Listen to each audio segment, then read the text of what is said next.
Hello and welcome back to a brand new episode of the Pick a Side podcast. My name is Ja Morant and I'm here with River Brown, John Tortorelli, and this is now episode 189. In this episode, we are going to do a full first round mock draft, talk about the Christian Wood trade, guessing Bradley Beal's next team, if Ja Morant is doing too much on social media, and Kenny Atkinson stepping down. A quick YouTube member and Patreon shout out to Phantom Wolf, Danko Hawkins, Matthew Jimenez, Vincent, Kobe, Jordan, Tua is amazing, love you, Drew, Traylon Burks, Rookie of the Year, MG Nas, UK Boge, J Love, Clear, Zach W, Cole, Darius Garland's next, Alexander, Nazir, Dwayne, Riv is a gorgeous man, Travis Toomer, Drew's the GOAT, Holmes, Nairi, your boy Nick, Jake the Snake, Corrupt is One Piece Top 5, Dylan, Afosa, Mason, Win in Silence and Make Them Think You're Losing, Gentile Drew, Cade MVP, Mark, SP4Z Shot, Jordan Watt, Evan, Dylan, Joel is the GOAT, Mayo, Andre, Peter, Daniel, Ben, Ruthless Rootster, Kill Moves, Joel B, Eagle Dollar, Tizzy, Corey, Get Funkoed, Dylan, Playboy, Orlando, Big Chuck, Michael, Cole, Liam, T Grove 17,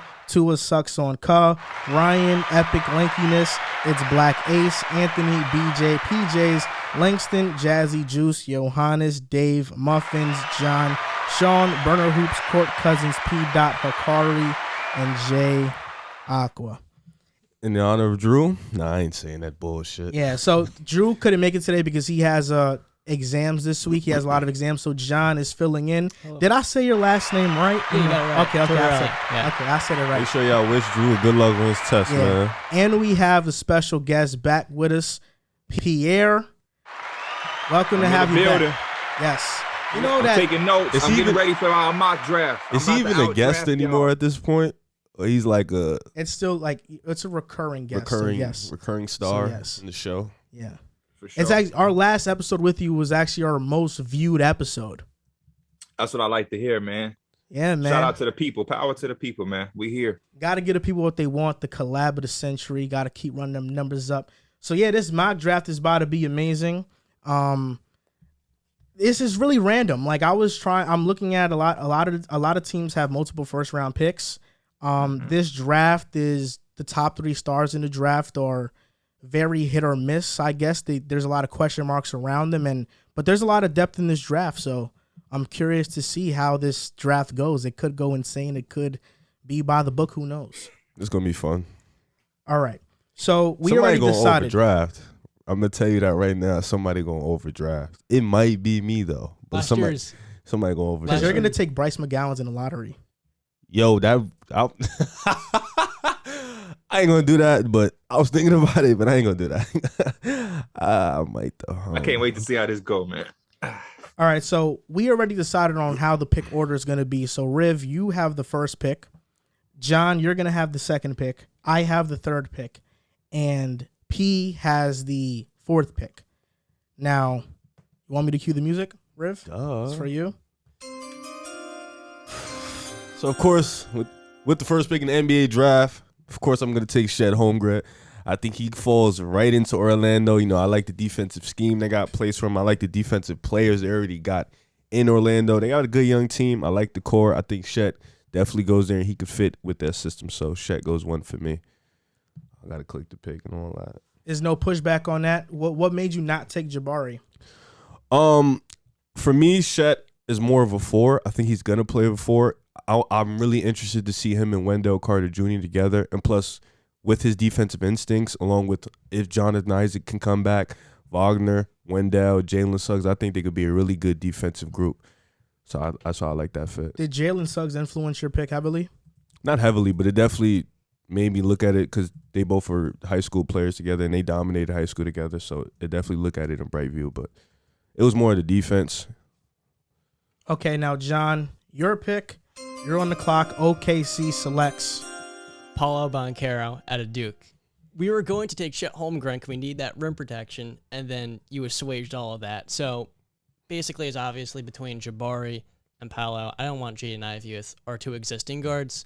And I think the biggest thing here, being we can't get the best rim protector, inside the top 3 is we're going to take the best offensive talent.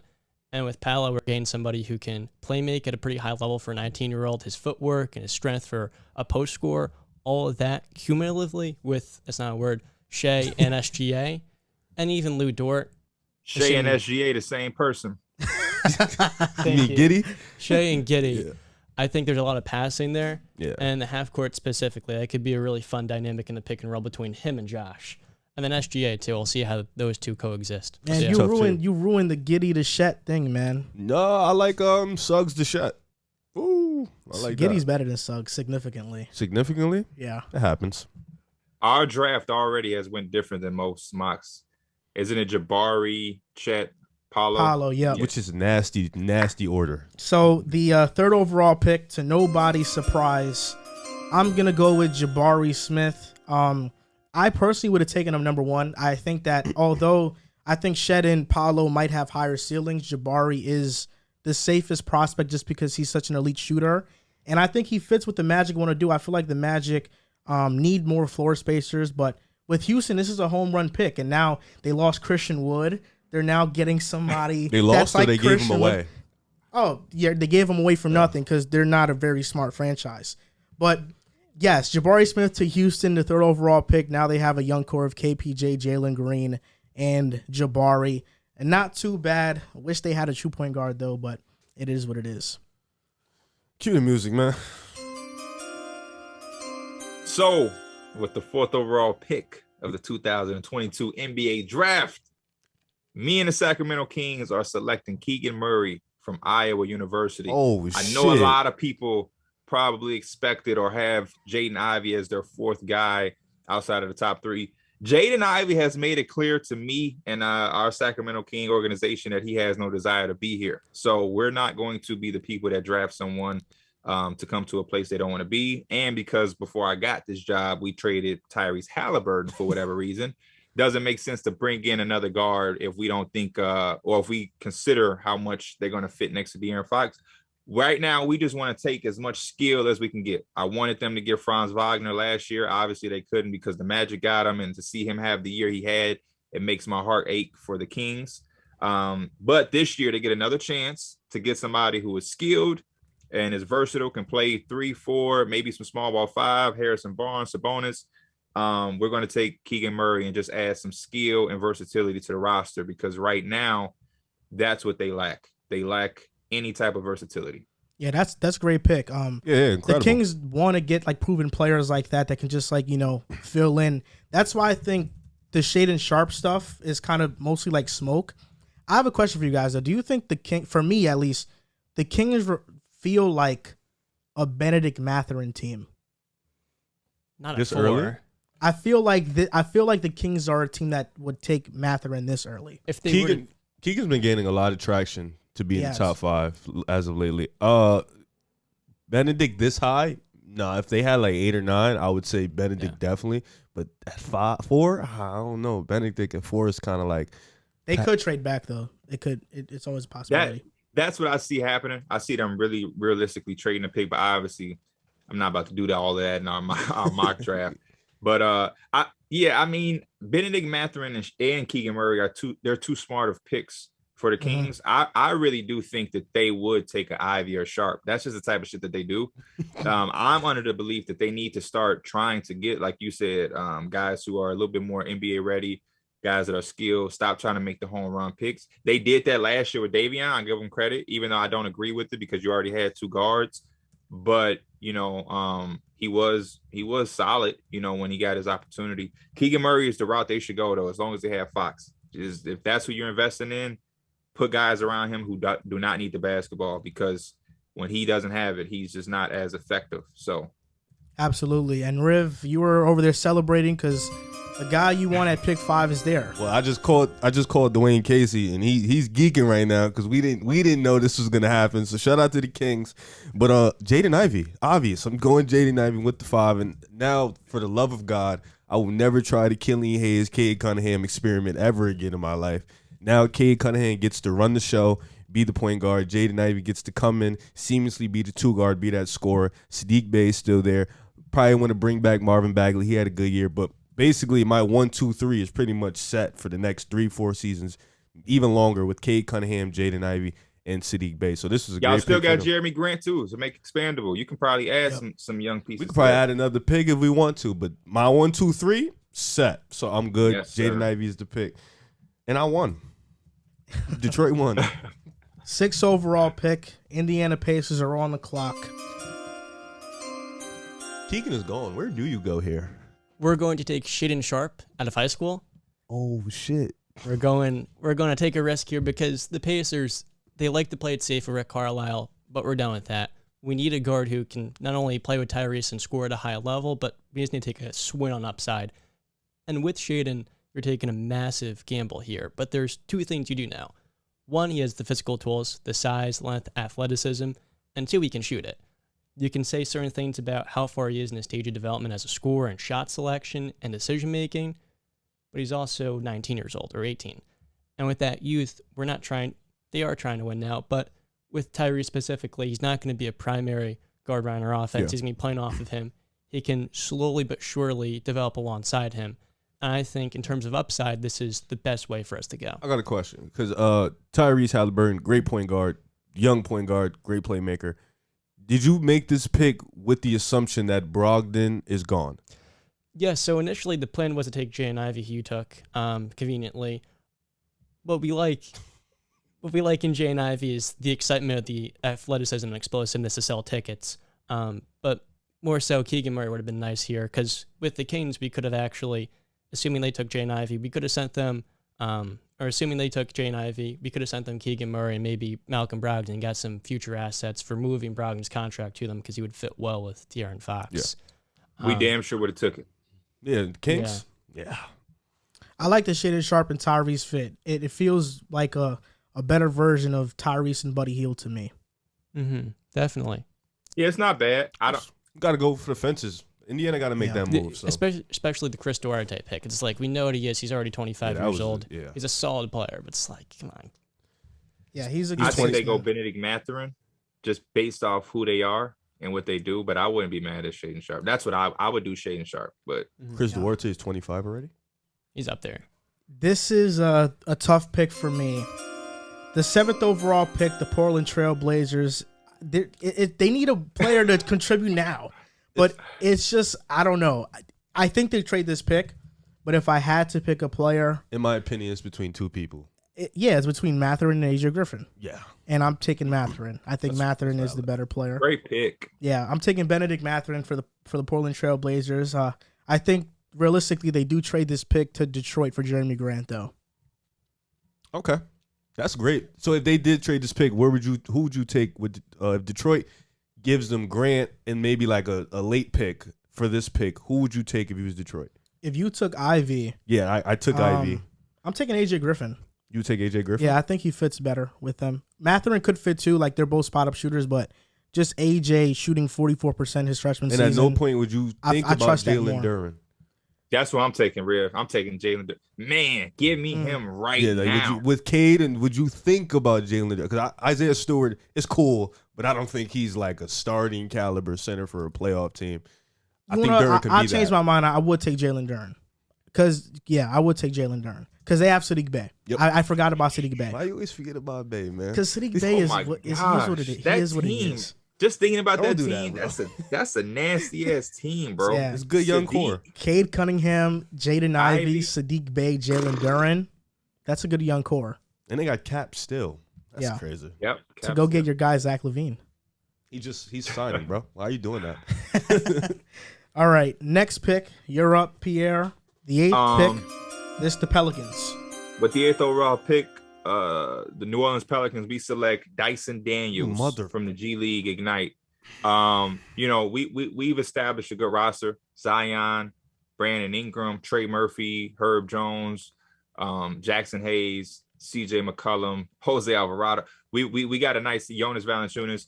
I think Dyson Daniels can replicate what we got or what we wanted from Lonzo Ball, especially since we have CJ McCollum. He can be a secondary playmaker while he develops to try to be the primary playmaker or primary point guard.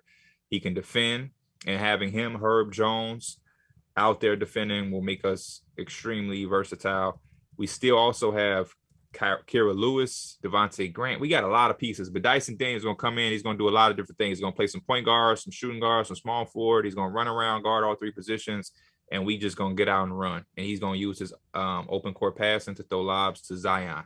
The Pelicans are one of those teams that have too many good players, and it's like their draft is, they really don't have a true need, because you select Dyson Daniels. Let's say he becomes a starter.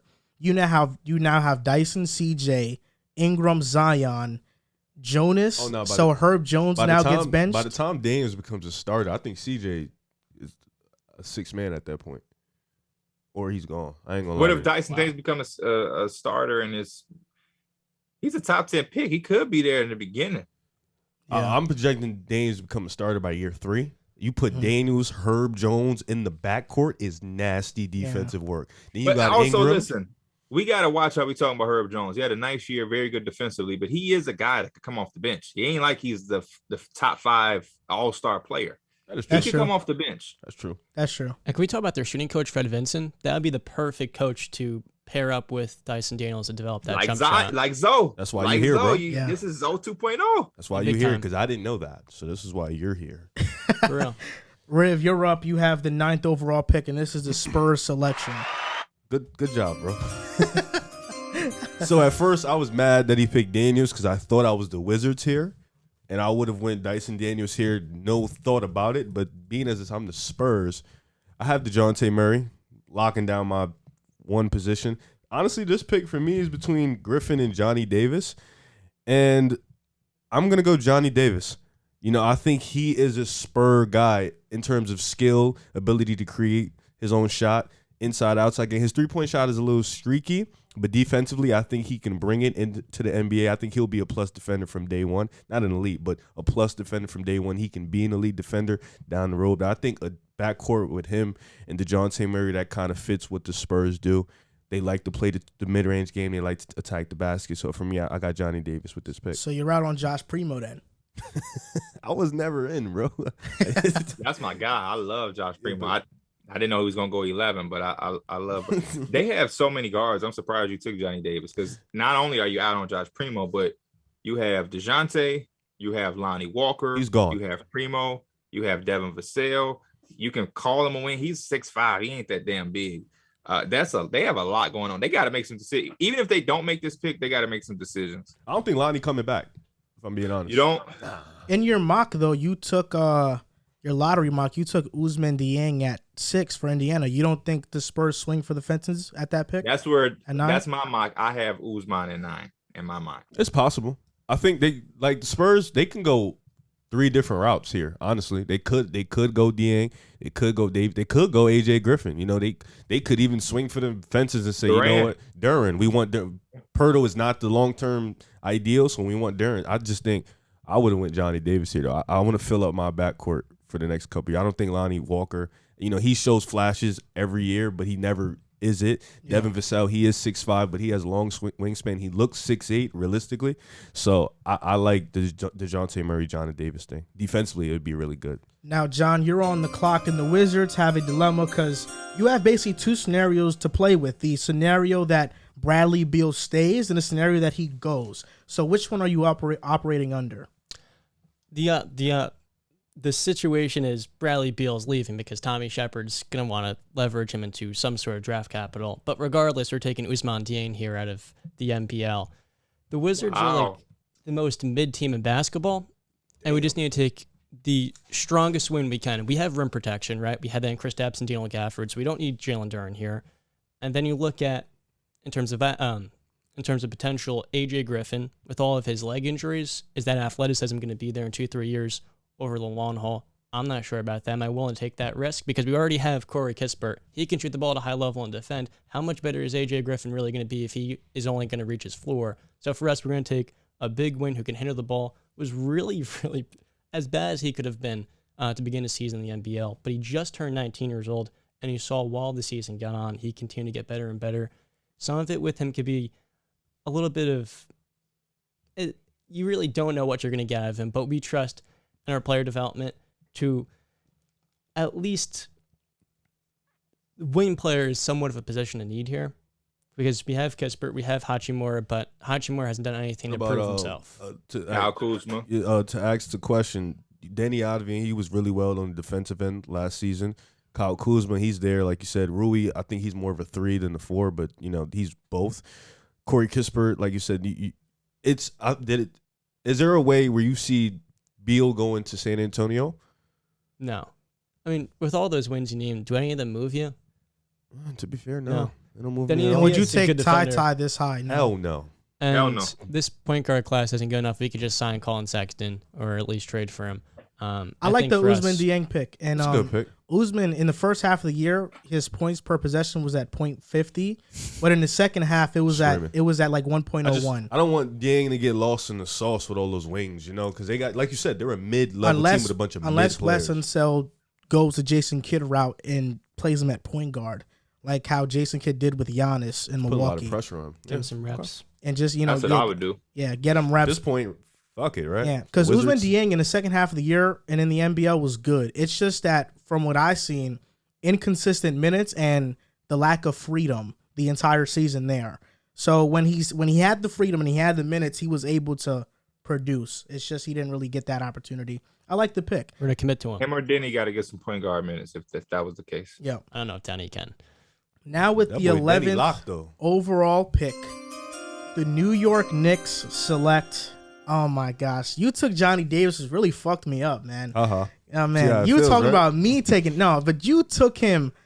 You took him at the wrong spot. We He did. shouldn't have been a Spur. First of all, you did this when we did our first lottery mock. You took Dyson Daniels from me, and it pissed me off. But I 'cause took him at a spot. I took him when I was the Pelicans, which is where he should ideally go. He should go to Washington and run the show. You know what? I'm gonna surprise you guys with this pick. I'm not gonna go center. I'm not gonna go Jalen Duren or Mark Williams here. I know exactly what you're about to do. Even though I know Mitch exactly might what leave. you're about to do.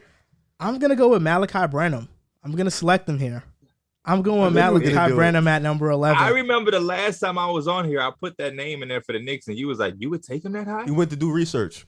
That's what he Yeah, did. I actually made my top 10 shooting guards list, and I have it's Ivy, Davis, Mathurin, Sharp 4, and Malachi's 5. Malachi's 5 for me. Just for him to produce as a freshman in Ohio State, him to have big time games against other top shooting guards in the country, I feel like he to me reminds me a lot of Karis LeVert. Just the play style, like a more controlled version. And match that with RJ, we could fix the point guard situation. I like Malachi Branham. And he can actually shoot the 3 too, Yeah. unlike Harris, who shoots like. Yeah. You have the easiest pick in this draft, in my opinion, right now. The 12th overall pick for OKC. You taking Jalen Duren? Yeah, Yep. that's an A win. That's I mean, an A+ win for OKC. We just solidified our front court, and within the first 20 minutes of the draft, we got Paulo at the 4, Durant at the 5. Backcourt is Giddey and Shea, and then our small forward position is just at a fight for grabs. Lou Dort, Pokashevsky, Darius Baisley. Even though the last two are probably 4s, we got our 6th man with Trey Mann. We lit. Yeah, they got Teo Maladone buried in the dead. bench. Todd Jerome. Yeah. We got to 13th start making some trades though, because my theory with the Thunder is you have all of these picks, you bring all of these guys in, all of them have talent, but for them to properly develop, they have to play. No, there is no better form of player development at any level than actual game experience. So if you have Shea, who was a 37, 38 minute player, Giddey is 34 to 35, 36 minute player. How is Maladon, Trey Mann getting their minutes? How is Darius Baisley, Pokashevsky, and Paulo supposed to develop? So we got to start moving some players around so some guys can actually develop. Just bringing on a bunch of guys ain't really. Even last year, Aaron Wiggins stood out. Jeremiah Robinson Earl. They got to start making some decisions so these guys can properly develop. Because I feel like a guy like Darius Baisley is a lot better than he's showcased. But it's like, how does he showcase it when he only gets fluctuated minutes? He was their not the best or second best defender last year behind Dortz. Probably even the best statistically wise. Should Poku and Teo Maladon be playing though? Have they shown us like they deserve those Poku was minutes? like a unicorn. I've seen a lot of pro Poku propaganda still floating around. What about Teo Maledon? We're still giving him. But how do you make a decision on if a guy is deserving to play? I mean, Because with the 12 minutes you give me is not enough for me to showcase that I'm ready to play. That is true. So like I hate that. I hate as a guy who played basketball, that would be the most frustrating thing. You give me 12 minutes, and in those 12 minutes, I'm supposed to show you that I'm worth 25. That makes no sense to me. That's a lose for the prospect. 12 minutes of basketball, 12 to 15 minutes of in the pros is not a lot of time. Like think about that. You go out there trying mad hard. 12 minutes. Yeah, 12 to 15 minutes over 4 quarters. That's like 3 minutes and a quarter. That ain't shit. That's a good point. In those minutes, Darius Baisley is probably not sharing the floor with the best players like Gideon Shea. He's probably coming in and playing with fucking Teo Maledon, or you know what I mean. Like, so I just don't understand how you judging that. Ty Jerome, exactly. About to go in there. I gotta go get one. Show you I'm worth minutes, and I'm playing with a guy who isn't getting minutes. Make that make sense. Baisley is just Anthony Randolph 2.0. Who? Baisley is just Anthony Randolph 2.0. That's really? Yeah. I don't remember because I think Anthony Randolph was in the wrong generation. If he played in today's game, he'd be a much more valuable player because he could play 5. That's true. He had to, be 3, 4 tweener. That was the word. Yeah. He's one of those 2K guys that I thought was a star. Who? Anthony Randolph. On 2K, I like Anthony Randolph too. In 2K, he was a star. I used to always get him on my team. 13th overall pick, Riv, you're up. There's the Charlotte Hornets.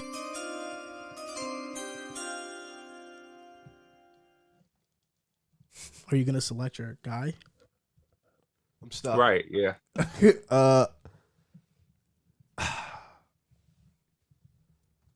Mark Williams. Okay. I'm gonna go Mark Williams here at 13. Can I ask you why? How many skinny centers can you have? You know, I'm not mad at the pick. I'm just mad at the timing because you have the 15th pick too. And the Cavs ain't taking a big. Whatever big you want is gonna be there at 15. You know what? I'm glad you read my mind because I was about to take Jeremy. That's what I was thinking of, but I couldn't remember where Charlotte's next pick was. So I was sitting there like, yeah, I changed my pick. I'm taking Jeremy Sokin, and then I know they got 15. I'll be honest with you, bro. I already locked in your pick. Oh, well, fine. That's fine too. I could explain that. They need a backup big. They need somebody who can protect the rim. Mark Williams, even though he is a bit skinny. At Duke, he showed the ability to protect the rim. He showed the versatility. So, you take him here. You help for the fences. He can definitely be a backup big for them. So I would take him here. You think he's better than Kai Jones? Who? Mark Williams. Is better than Kai Jones? Mm-hmm. In terms of what? I'm just saying. Both of them coming out? I mean, they right now. Or potential-wise, also ceiling. No, potential Kai Jones. Coming out, I think Mark Williams is better. Okay. John, you got the 14th overall pick. This for the Cavs. You're a Cavs supporter. This your team. I want to know where you go with this. He was a Denver guy. My favorite players, Darius Garland's one of them. Okay. This is a tough one. I'm deviating from my previous pick. We're going AJ Griffin out of Duke for the Cleveland Cavaliers. He's still here. That's hilarious. That's a good pick, man. Initially, I was interested in Jalen Williams out of Santa Clara, but with AJ Griffin specifically in college, he leans back in his jump shot a little bit, and it's the form is a little bit different, but he's an elite shooter and he moves well. Even though he's had the injury concerns in high school specifically, there is upside there with him to be a secondary creator to go alongside Darius Garland. And I think with his shooting ability, you can trust him. He's not going to take anything off the table. You look at Larry Markkinen, he's going to take things off the table. Same exact thing at the Dean Wade, all those different guys. But if AJ Griffin, you get a mix of the upside, you get a little bit of a player that's going to bring you high-end shooting, and he's just going to be a capable wing player, which this team has had nowhere near enough of. Basically the exact opposite of Isaac Okoro, so we'll take that. Isaac Okoro is going to be a 35 to 37% three-point shooter this year. Yeah, okay. Yeah. All right. It's my first projection of the year, by the way. 1.6 attempts? Yeah, on 60 attempts for the season. No, he's gonna be open a lot this year, like left wide the hell open. I like that you mentioned Jalen Williams because I probably would have taken him here. That was my existing pick, but I was just saying to myself, we could probably trade back for we get another first round pick and get him later. Yeah, that was my thought process. I like Abaji here. I'm not gonna lie. I know he's not the sexy name like Jalen Williams or AJ Griffin, but for what the Cavs need, he's gonna give them that out the gate. I like Abaji too. I'm up next to pick the Charlotte Hornets, 15th overall pick. Riv selected Mark Williams with the 13th pick, and I'm looking at this pick from the lens of, listen, if a team out there offers Miles Bridges a crazy contract, we probably don't match it. They need some wing players. They do have Miles Bridges, and they also have where you going. Gordon Hayward, but I'm going to select Jaylen Williams out of Santa Clara. Oh, wow. Yeah. I thought I knew he was going. You thought I was going O'Shea? Nope. When you said Miles Bridges, I thought you were going Tari Eason. Oh, okay. You picked Jaylen Williams? Yeah, I'm going to pick Jaylen Williams because I like his shot creating prowess. LaMelo finna tell his ass he ain't finna create shit. I'm doing all the creating. And Terry Rozier gonna tell him the same thing, and Book Knight. Yeah, my thing is, how is he going to play? If Miles Bridges leaves. Miles Bridges opens up the door? Yeah, he opens up a big door. Okay. Gordon Hayward is there. Kelly Oubre played well off the bench, and he'll probably be there next year. Oubre, yeah. I think this the is Hornets, a problem for the Hornets, no matter who they pick, though, for sure. Yeah, though, because ideally, well, I feel like SoCon could have played the 5.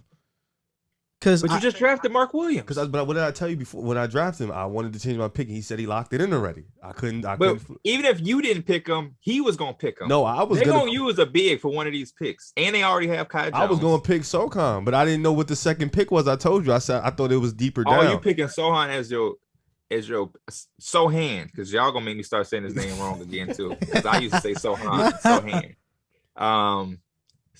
You was gonna pick him as the big? Yes.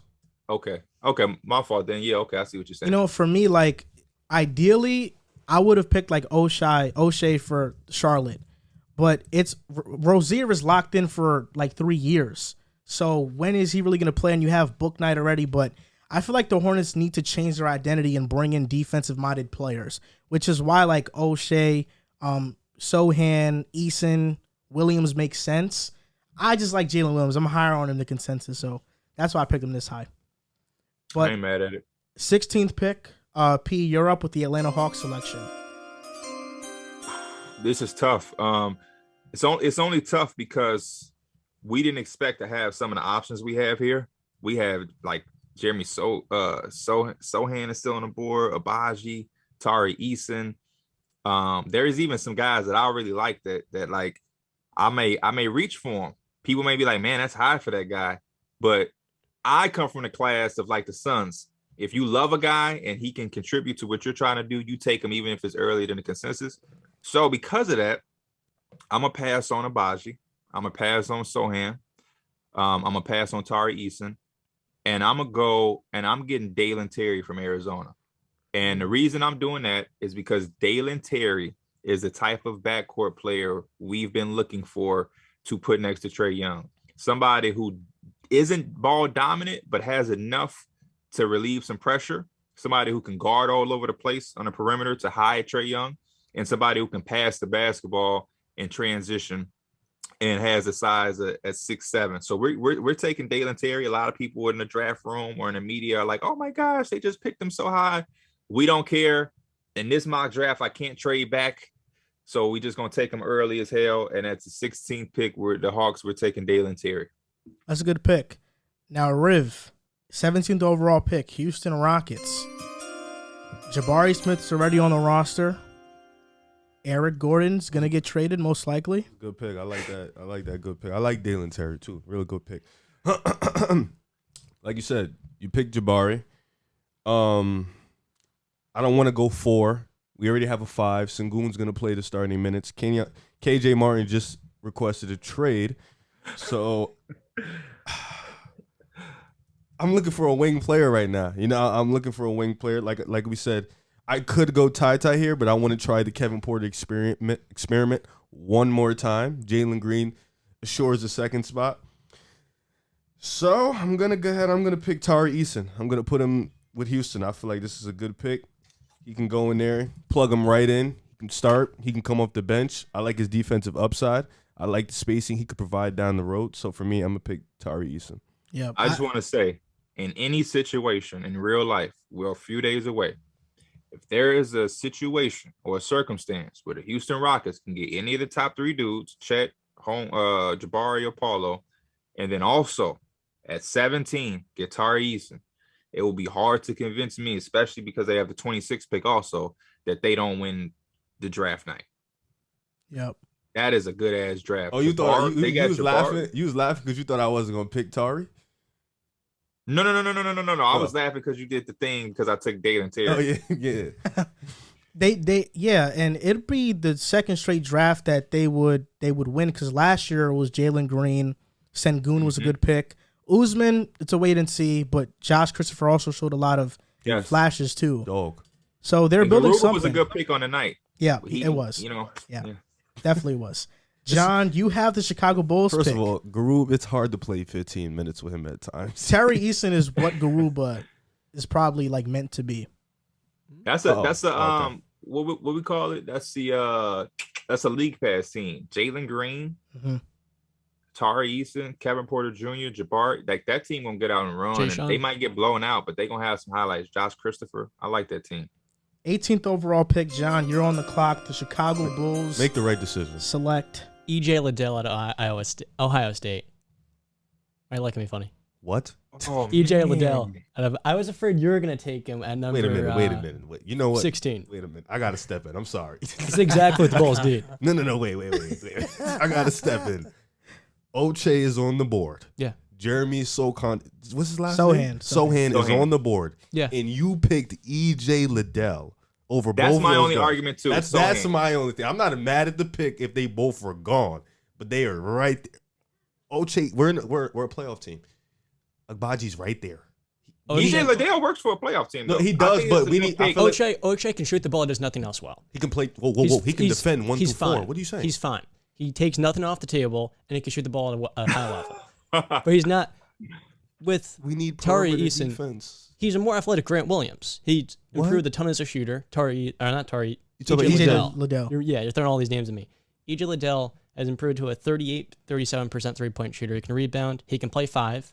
He can, and it's Real important. rim protector. It's important you have rebounding because outside Vooch, you may even trade, you had none. And with Patrick Williams, you need another wing player in there. He's mature. He can come right in. He was averaging 23 games, so he can score off of secondary actions. With Jeremy Sohan, excuse me. Yeah, his name. Let's just say Jeremy. EJ Liddell is better than Sohan now, though. I know. I understand that. He can't shoot. I And if you're a understand. playoff team, we saw Matisse Thybulle. If you can't shoot in the playoffs, it doesn't matter how good of a defender you are. You need to be able to shoot at That's some fine, degree. but And he may be able to pass. It doesn't matter if he can't shoot. Andre Roberson, look at him in the playoffs. People just left him wide open. The passing's nice, but you have to No, be able I to get make you. a shot or You two. can't, but I don't think you can convince me Liddell over Agbaji. If Agbaji's sitting right there, I don't think you can. Like, Where is He's a late Abaji bloomer. going to play? what you mean? You have We need a DeMar DeRozan, Zach LaVine. Io is going to play. What is he going to play? He's going to play point guard, and he's going to play combo. Him and Caruso are gonna come off. You have the Kobe bench. White still. He's getting traded. Oh He- shit! I he- forgot about Caruso. No, you don't need to forget. He's getting traded. We don't know that, though. No, we know that. He's we gone. don't. He's Caruso's getting traded. no. Kobe White is getting Oh traded. no, I said I forgot about Caruso. You have a lot of guards, though. But Yeah. the thing, Agbaji's not gonna play guard if we pick him. But you He's still gonna play have, what? even if he's not going to play guard, you're going to play Caruso. You're going to play Io. You're Yep. going to play Pat Will. Yep. You're going to play Kobe White if he Kobe stays. White is not gonna play. All right, but whatever. If you trade Kobe White, you're getting somebody back We that's were- going to play. We were running a 3-guard lineup of Kobe White, Io, and Caruso off the bench. You don't think Okay. Agbaji could come in and do what Hey, Kobe Real, can White you couldn't keep it do? real with me? Talk You to keep it me. real with me for 1 second. What's up? Be honest, bro. What? When y'all got Kobe White, you was fucking with that. You was feeling that, wasn't you? When we draft him, Yeah. I actually was not. Okay. No, I didn't like the pick because he's not a. All the Bulls fans I know, they loved it. I was telling them, hey, he cool. I think he is 6 man. No, I And they- wanted I don't remember who I wanted, but I wanted a point guard that can play make. Like was a playmaking type. I didn't want another scoring guard, so I didn't like the Kobe White pick. I was never high enough. I do CJ's agree cool. with John though. I think the conversation is Sohan or Liddell, because I think the Bulls are taking a front court player with 18, bro. You might as well prepare.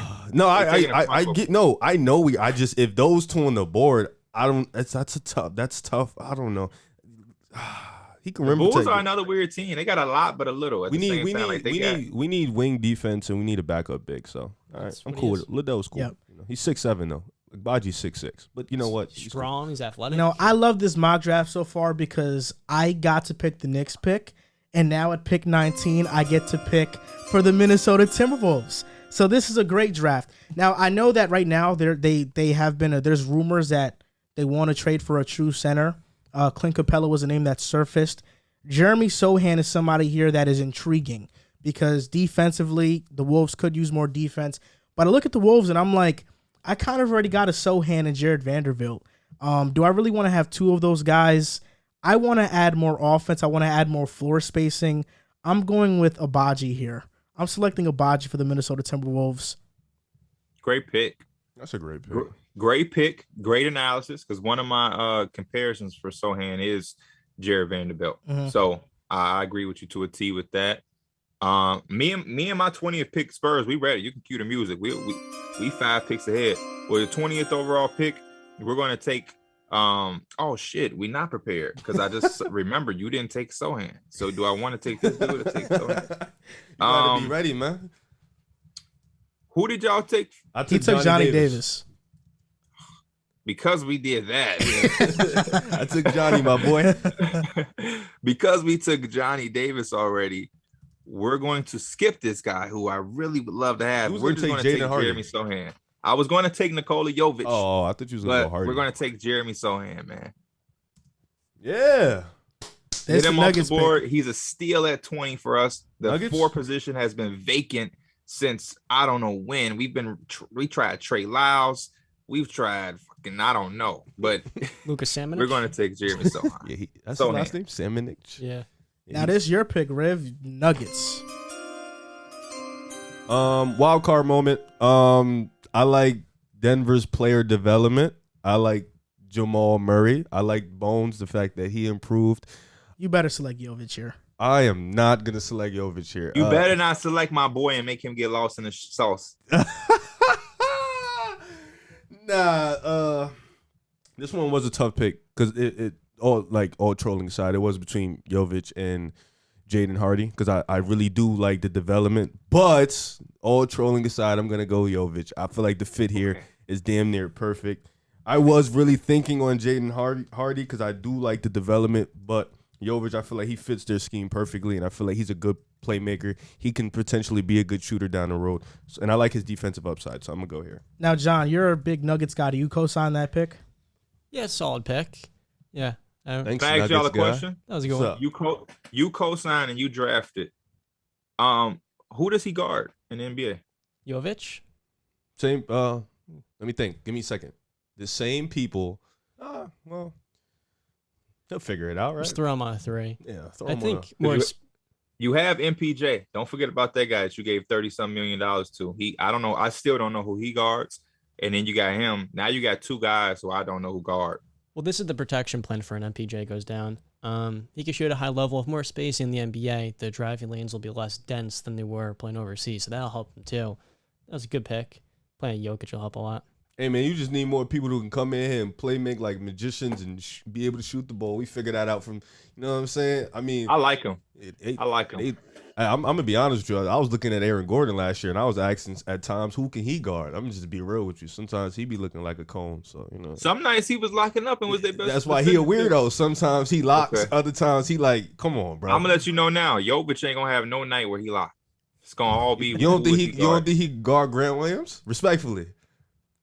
Yeah. That's the type of that's the type of dudes. You know, put him over there, you know, lock him. But also, I also think he would have a hard time boxing Grant Williams out. That is fair. Did That's you what not, the Joker here for? You baby. didn't consider.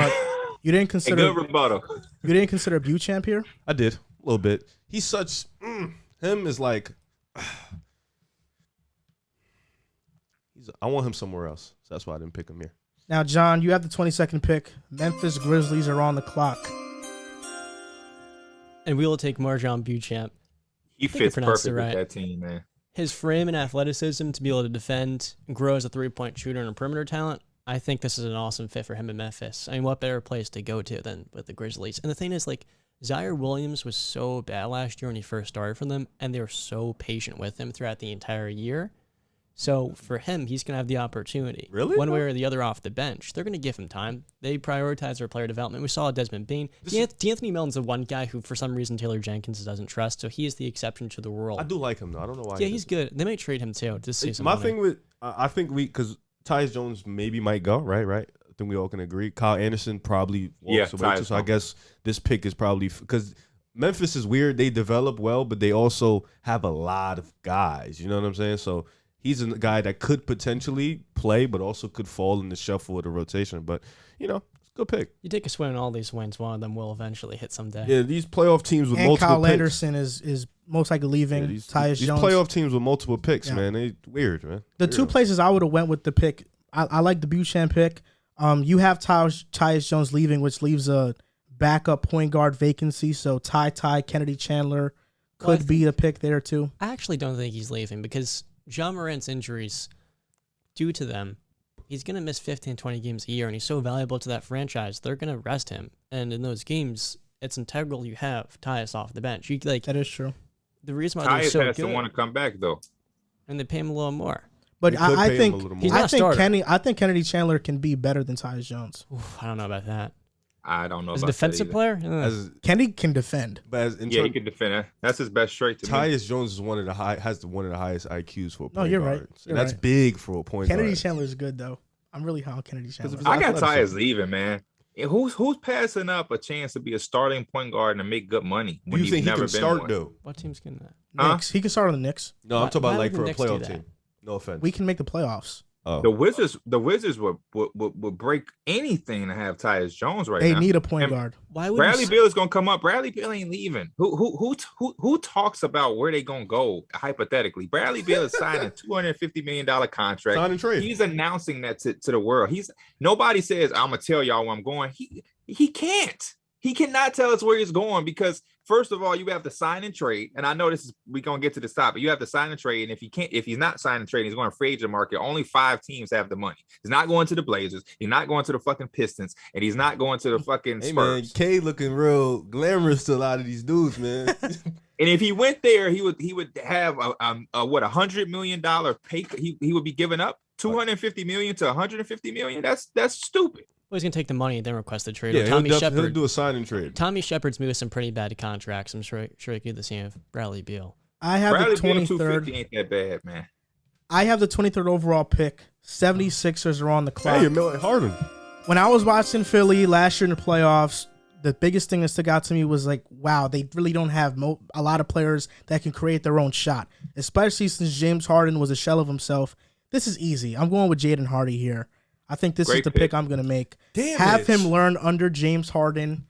Have him get that tutelage. You saw what that did for Cam Thomas. Cam Thomas definitely grew as a player as a rookie. I'm taking Jaden Hardy. This is easy for me. Damn, bro. Send him somewhere where he can really develop and be the dude. He can develop in the Philly, dude in though. G League. Learn under James Harden. What are you going to learn? Don't be disrespectful.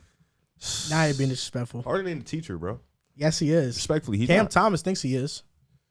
Cam Thomas just goes watch him, works out, and then follows suit. I don't think that's really teaching. Now, the 24th pick, Pierre, the Milwaukee Bucks are on the clock. Anybody better than George Tough spot Hill to be in because it's a team who doesn't have a lot of openings, but anybody better than George Hill, bro? it's true. The thing about the Bucks is you need specific type of players because Giannis is on that roster. I like Drew. I like Middleton. Obviously, they staying around. PJ Tucker was nice for them. I have 2 guys in mind. I'm trying to pick between them. Both of them are white. I'm gonna go Christian Braun. You know what I mean? I'm gonna go Christian Braun. The reason I was thinking this too. Braun is he's gonna be able to be a versatile defender. I think he can knock down shots off of Giannis. He's gonna come in and have good habits playing at Kansas. Well, I feel like you hate saying that. Yeah, we're gonna go Christian Braun. I think Christian Braun can develop into a better version of what Pat Connaughton already gives them. Exactly. That's fair. Yep. Yeah, that's a good pick. Riv, 25th pick. You have the Spurs again. So far the Spurs have taken Jeremy Sohan, Johnny Davis. Now who's the third one that completes this trio? God damn it. I'm in such a tough spot. I think this pick they reach. I think this pick would be the pick where they see a lot of hidden talent in the late. So I think I'm gonna reach here. I'm gonna reach crazy. I'm gonna reach and I might get laughed at, to be honest. I'm gonna go Peyton Watson here at this pick. I'm gonna reach on some insane level because his upside is ridiculous. But 6'8", long wingspan, has shown the ability to defend in spurts. So for that, coming into the San Antonio system, they need young guys who have a lot of boom bust potential. So I'm gonna go with Peyton Watson at that pick. I would have picked another guard, but I ain't about to do that. So I'm gonna pick another wing. 26th pick. The Houston Rockets are on the clock. John, who's your selection? They already have Jabari Smith. Don't let me get the 30th pick because y'all know who I'm picking. Jabari Smith, Terry Eason. Do you go point guard here, or do one of these guys, Ty, or Kennedy Chandler, go off the board at this pick? Ty not getting picked is so funny. We have so many guards. Ty would be the pick, but we don't need him. Oh, yes, you do. We'll take Walker Kessler. We'll get the boys from Oh, Auburn. shit. We'll Wait. pair him up.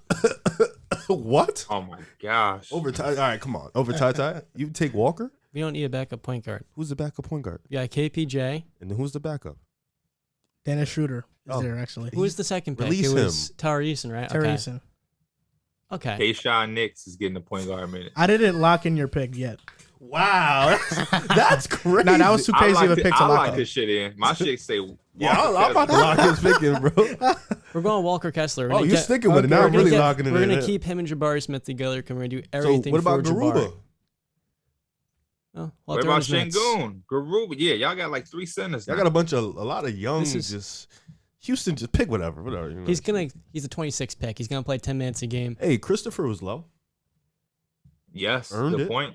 Earned Good it. point. To a degree. What you mean? Earned it. Got in He there. was solid. He had good Yeah. moments, but Yeah. it wasn't consistent. He didn't Yeah, blow yeah. you away, did he? He did blow me away, but I'm a Really? big fan. So I'm a huge fan of him, so I was yeah, like, yeah, okay. so he blew me away. All right, the 27th overall pick. You know what's crazy? I would have picked Jaden Hardy here. The Miami Heat are on the clock, and I'm going to just tell you guys my thought process because there's a lot of pretty good prospects on the board still that I wish I could take them all. Ty is intriguing just because Miami needs scoring, it's obvious. Kennedy fits the culture more because he's just a tenacious defender. But I'm also looking at some wings. I like Kendall Brown out of Baylor. He shot the lights out of the ball. He can defend, and he can develop into like more of a creator offensively. Or you can go the route of Bryce McGowan's. Kendall and Brown shot the lights out of what ball? He shot like 39% for three. How many Yeah, attempts? because though? he took 4.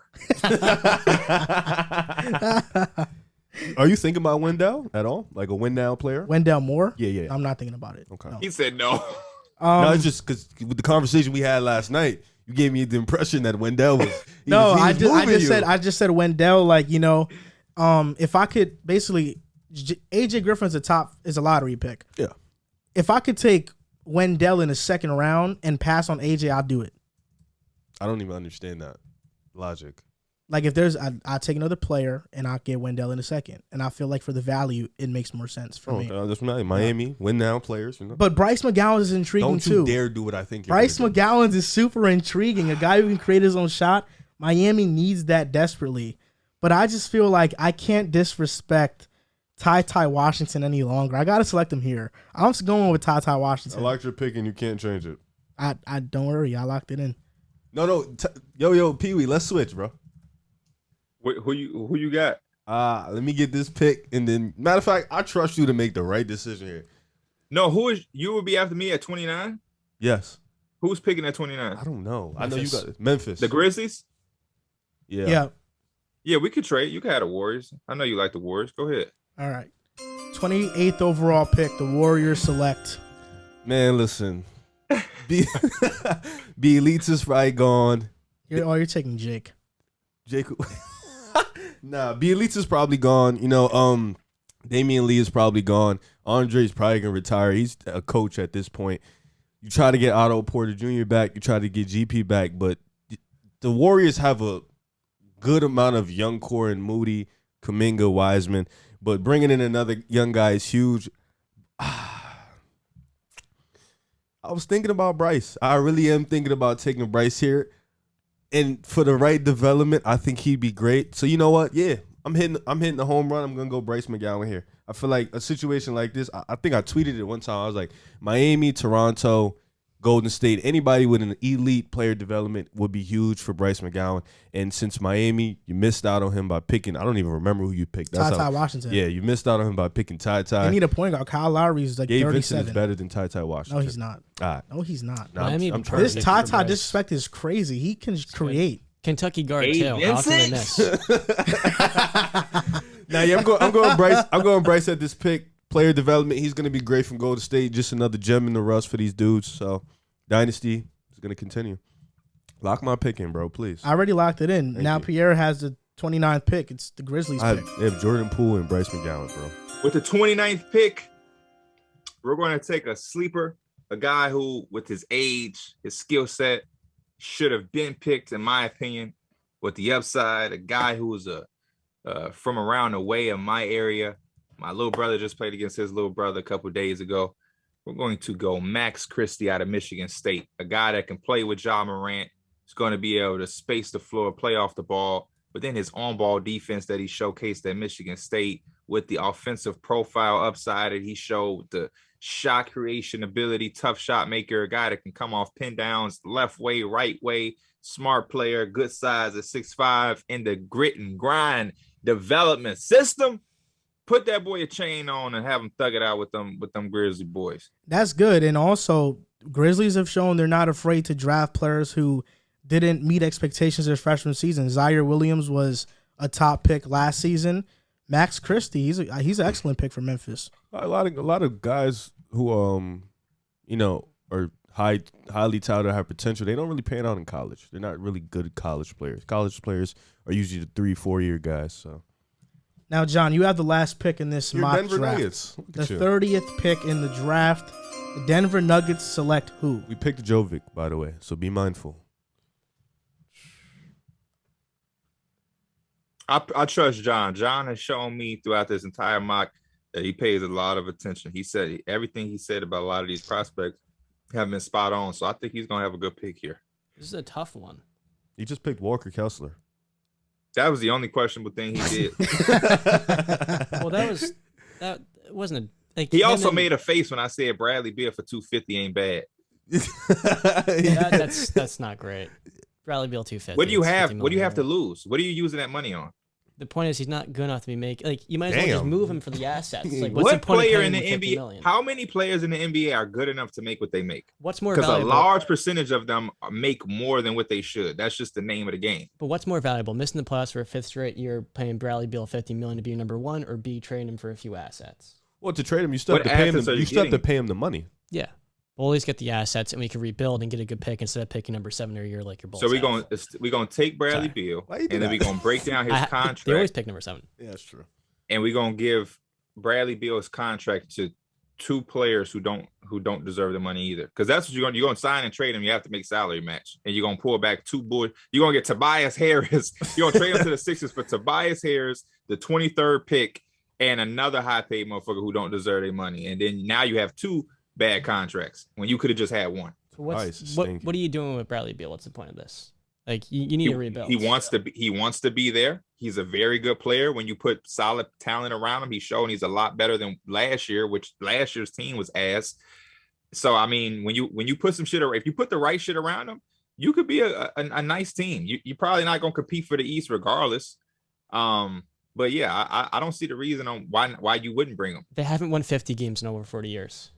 Damn. And over what? They haven't won 50 games in over 30 years, at least. But they've had good seasons in the 30s. They've been to, him and John Wall had some very good years. Let's not forget. Why are we settling for less? Is what I'm saying here. Like, what's the point of this? You've for been on the Bradley Beal? board. Because what more are you getting? Hold on, what hold- You more are can you getting? rebuild and actually have a Hold better on, long-term. Pee-wee. The board has like 2 minutes. You've expanded your 2 minutes on the draft board. So. We're taking Oh, Wendell. yeah. We're taking Wendell Moore Jr. Yeah, you really, honestly, in 2K, somebody would have picked for you. They'd have picked you a bad player too. We're taking the Denver Nuggets are taking Wendell Moore Jr. Okay, Yeah. that's a good pick. I like that pick. That's actually a good pick. Yep. Damn, And that so- does it for the mock draft. So just to recap the draft, Number 1, Orlando, Chet Holmgren. Number 2, OKC, Paolo Banchero. 3, Houston, Jabari Smith. 4, Kings, Keegan Murray. 5, Pistons, Jaden Ivey. 6, Pacers, Shaedon Sharpe. 7, Blazers, Benedict Mathurin. 8, Pelicans, Dyson Daniels. 9, Spurs, Johnny Davis. 10, Wizards, Ousmane Dieng. 11, Knicks, Malachi Branham. 12, OKC, Jalen Duren. 13, Hornets, Mark Williams. 14, Cavs, AJ Griffin. 15, Hornets, Jalen Williams. 16, Hawks, Dalen Terry. 17, Rockets, Terry Eason. 18, Bulls, EJ Liddell. 19, Timberwolves, Ochai Agbaji. 20, Spurs, Jeremy Sohan. 21, Nuggets, Nikola Jovic. 22, Memphis, Marjan Beauchamp. 23, Sixers, Jaden Hardy. 24, Bucks, Christian Braun. 25, Spurs, Peyton Watson. 26, Rockets, Walker Kessler. 27, Heat, Ty Washington. 28, Warriors, Bryce McGowens. 29, Grizzlies, Max Christie. And the last pick in the first round, Nuggets select Wendell Moore Jr. I think we did a really good job in this draft. I think that every team with these picks would be smiling with these picks. This could be a nasty draft. I ain't going front. Like a really I think we good did draft. a good job because a lot of these teams ain't keeping out on picks. So Yeah. What was the worst pick last year? Was it Aaron Henry or Usman Garuba? It was definitely Josh Primo. It was Usman Garuba. No, I'm talking about Davion ours. Mitchell. Oh, and our mock Davion draft. Mitchell. Oh, us? You. Walker Kessler. No, I'm talking about like last year. Walker Kessler is not that bad of a pick. You're getting rim protection. Alperen Sengun did not provide that. Jabari Smith, he gets to play a Walker like he did in college, so he can support him in those minutes. And then the other big Usman Garuba. I mean, he's going to have to earn those minutes, I don't have to tell you. You think Kessler's rim protection is going to translate to the NBA? I think he can defend in space fine, well enough. They trusted him on the perimeter to defend, right? And then you add his rim protection. I think at number 26 is good value to pair him up with who you just took with the 3rd overall pick. So you're investing quite a lot into him, right? If you took him with the top 3. So for me, that rim protection parallel with Jabari's versatility as a defender, I think it's proper. You view Walker Kessler as a starter or just as a role player? A role player. I think will be a backup big. So you like Sengun. You're high on Sengun. Oh, I love Sengun. Okay. I think he's the starter, but you need some rim protection. And you're getting him his same guy from Auburn that he thrived with. So I think rim protection. You Yeah, need that's fair. I don't know. Sometimes 7-footers, realistically, rim protection from 7-footers, it looks good in hindsight, but sometimes they look just dumb. I think there's some stock in his shooting. I don't know. I don't have Walkers? any. Yeah, Oh, yeah. I don't have any personally. Yeah, I think we did a good job. Last year, the worst pick, Usman Garuba. Yeah, Drew picked him in the lottery. Aaron Top Henry 10. too, right? Yeah, I picked Aaron Henry. You did? I was high on Aaron In the Henry last lottery? year. No, I did not in the lottery. Oh. No, I picked Aaron Oh my Henry at gosh. I picked Aaron Henry like pick 26, wherever the Oh. Philly was picking. Yeah, no, Drew picked Garuba top 10. That was a top 10 pick. I remember exactly where I was listening. Your reaction was priceless. We should play that. Put that in. Yeah, Usman Garuba. Yeah. He was the And 8th overall pick. And then he over broke Franz. it down, and we're just looking at him like, nah. Usman Garuba. that ain't. He did pick Jalen Suggs at 5 though. He did. What was he on? Was he trying to be funny? Nah, he wasn't. Oh, You know wow. Drew don't be trying to be funny. He be dead ass. It's funny that he missed this after he picked the Celtics. It's funny Dubs and because six, man. he was going against the whole panel. And he was like, "All right, when I'm right, we're gonna look back on this." But it's funny. Let's go on to the topic list on the show, and let's start off with Christian Wood. Now, the Dallas Mavericks traded for Christian Wood. The Rockets in return got Trey Burke, Sterling Brown, Boban Marjanovic, Here we and the go. 26th overall pick, which means that they didn't really trade much outside of the first round pick 26, to get Christian Wood.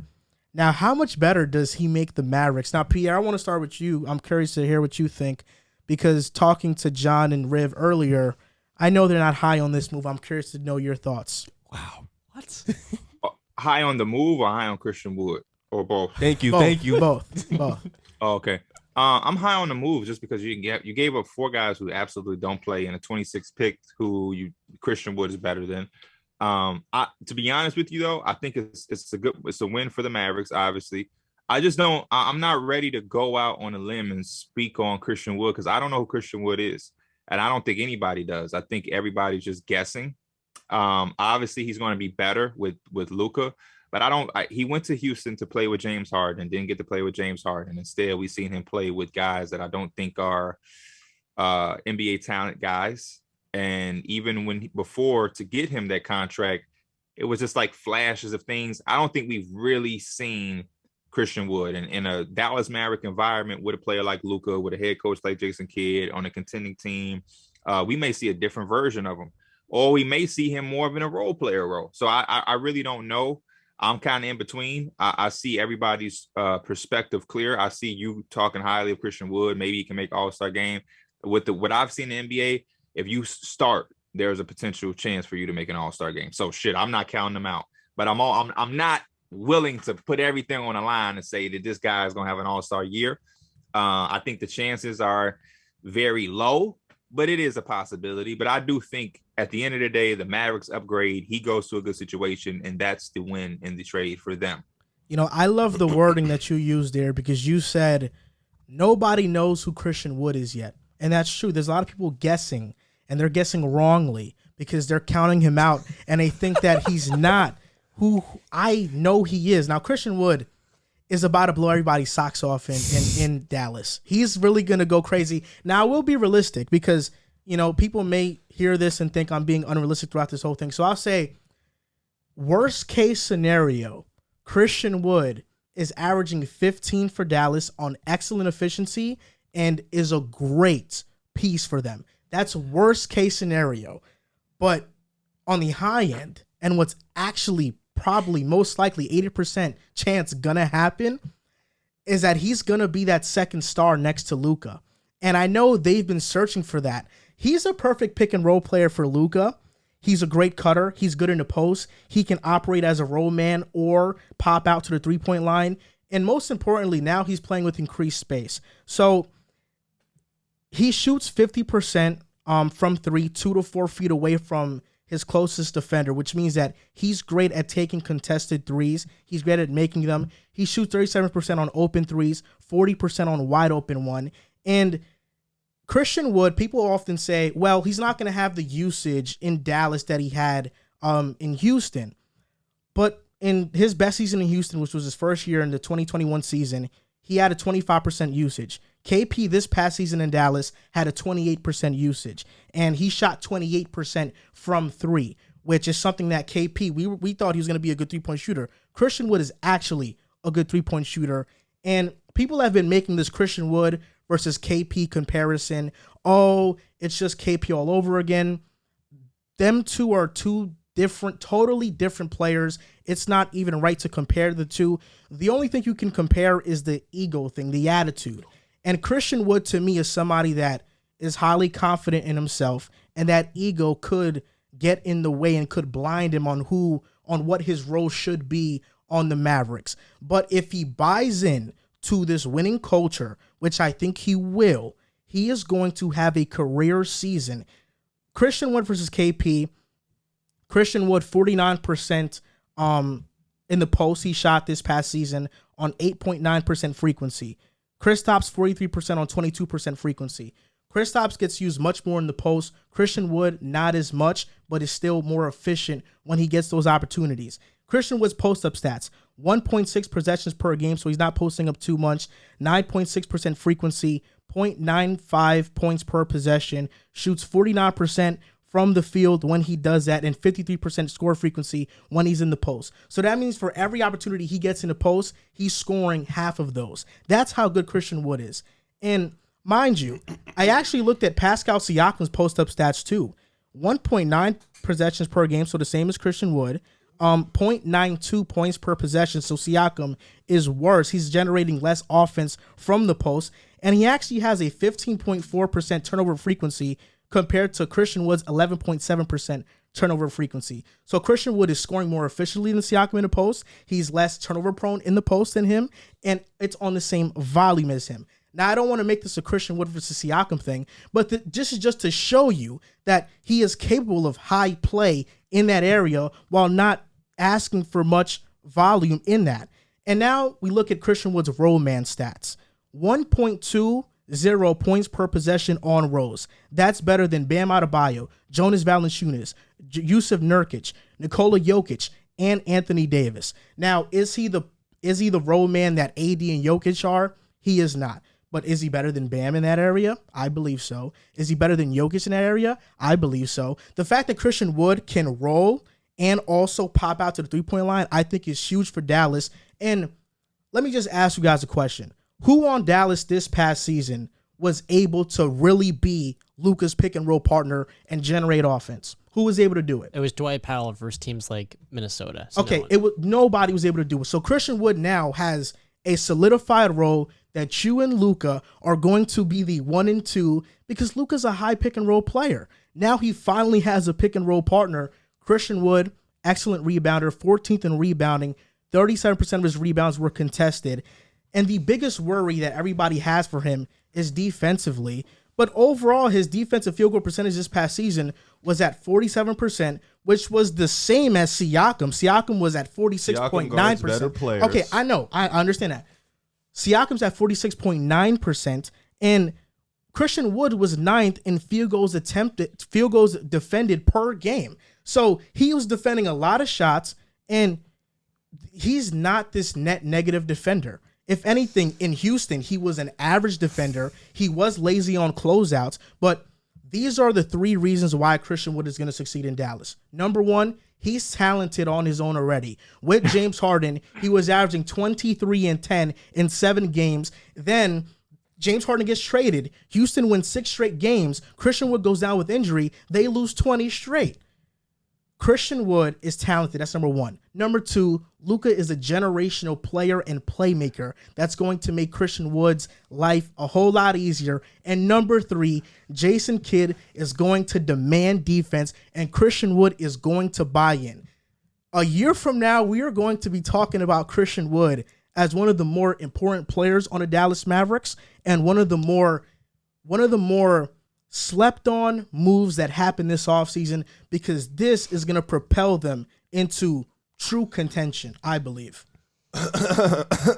And Tim Hardaway Jr. is coming back, and I'm high on Tim Hardaway Jr. too. The only thing I disagree with you with is it's going to be one of the most slept on moves. I think people paying attention to this move. Like, Okay. Dallas Mavericks just got a starting quality And this player. is what you see what he did here. He made it seem like we're low on the move. No. Oh, you're low on Christian Wood. No, we're not. We're not low on the move. Was a great move because you gave up Boban, who aside from him being a nice guy in the locker room does literally nothing else. You gave up that and a pick for Christian Wood, so you got nothing back for something. Christian Wood is a big upgrade from Dwight Powell. Nobody's denying that, but it's the other stuff you're going into. You've been pushing this Woods top 40. He is him top and 40 Siakam. There isn't like him. They could be on the same level. I never said that. I said there's not this huge gap between the two. There's not a huge gap You between think he's the better two. than those players? He's No better shot. than Mikal Bridges. Get out of here. He's at number 47. He's better than him. 47. Let me look at your top 40. You made a Get out top of here with 40. that. Yeah. Well, first off, the 6 He's game. better than Ben Simmons. Bye. He's at 38. No, he's not. The 6 game. Christian Wood is better than who? Ben Simmons. He's better than him. No, he's not. Yes, he is. No, he is not. And he's going to have a better season than Sabonis. So get Sabonis out of here. First off, the 6 game winning. You're going too far now. You're going too far. You are going too far. He's not better. He's not better than Ben Simmons. Come on. Unless you're talking about Ben Simmons who don't play, then sure. Fucking When is he gonna Raymond play? Felton was That's an better than All-NBA Ben player. Simmons. Come on, man. Ben Simmons, yes, he's an All-NBA player by default. He made the All-Star game because Goran Dragic got hurt. I mean, He didn't make the All NBA team because somebody got hurt. He made the All NBA team because he made the All. I don't know what Ben Simmons I'm getting. I don't know. You don't know what Christian Wood you're getting. I do what know. Ben Simmons, listen. Now, if you want to talk about all the last year, Ben Simmons deserved it. But when Ben Simmons has been on the floor, you've known he's one guy that you know exactly what you're gonna get. Yeah. He's not shooting the damn ball. He's guarding all over the place. All over the place. He can guard. Literally, they throw around at 1 through 5, 1 through Only like 5. three players that can do it. Legitimately 1 through 5. Second in the defensive player of the year, and he lost to a guy who had a historic defensive metric ratings and all that shit with Rudy. And the dude can play make out of this world. And if you put him at somewhere with a guy like fucking Kevin Durant, even though the Nets is gonna be fucked up, Ben Simmons is gonna be a different player. So Okay, we're not I doing agree. the Ben Simmons thing. Simmons- Pascal, have at him. Simmons, I know 16, 8, and 8. He's giving me every single night. I know he's giving me elite defense. But what happens in the playoffs? He's unplayable. Wood hasn't made the playoffs. But his Ben game Simmons can is translate playable? to the playoffs. Huh? Ben Simmons is not unplayable in the playoffs. Come on now. Damn near he is. In He his is. entire career, he had one shitter series. One. He's had and now two. We're saying he unplayable. Versus Boston. They were leaving him wide open back when Jason Tatum and Jaylen Brown were People rookies. not going to guard him for sure. But if you put 4 shooters around him, you have to guard him. Okay, but you're telling me, Ben Simmons, you're telling me in order to maximize him, I have to completely overhaul my roster to fit him. Christian Wood, I don't got to do that. No. I mean, if the Nets had a full year with him, KD and Kyrie, I think they figured it out. If they had a legitimate full, not a year where he's going through his thing, Kyrie's playing half the time because of COVID and booster shots and shit, all vaccine, but a full year. Like hypothetically, if Kyrie had 2 years on his deal, and we didn't have this contract issue that came up today, and we knew you was going to go into the season with Kevin Durant, Ben, and Kyrie, and you knew they were all going to be there at the start of the year. They have this whole offseason to now put the shit around those two. And I don't not think it's that far-fetched to be able to do that. You already have Seth Curry, excuse me. So you could possibly have a lineup of Seth Curry or Kyrie Irving, Seth Curry, Kevin Durant. You give Ben some minutes at small ball 5, and you just put another motherfucker out there who can defend. Yeah. Look, I like your logic. I like the way you think. Give me this lineup. Tell me how you feel about this lineup. Kyrie Irving, Seth Curry, Joe Harris, Kevin Durant, and Ben Simmons as a small ball 5. I love that lineup. I love the potential of that lineup. But you're telling me, had Ben Simmons played and they had a full season together, they would have figured it out. Tell me, where has Kyrie Irving ever been that he's been able to figure things out when he's been asked to figure things out? Cavaliers. Kevin Durant, he's figured things out when things were actually tough, because when he joined Golden State, it was they were favorites. Who wouldn't figure out in that situation? Gordon Hayward would have went there and won with them. I swear to God. So I'm just saying that. What have they shown me as leaders that they can figure it out and they can get Ben on the right track? I have a hard time believing that. Now, I like the potential of Ben Simmons, but you also had Sabonis on your list. Christian Wood has a better year than Sabonis next year. I'm not denying that. Here's the thing.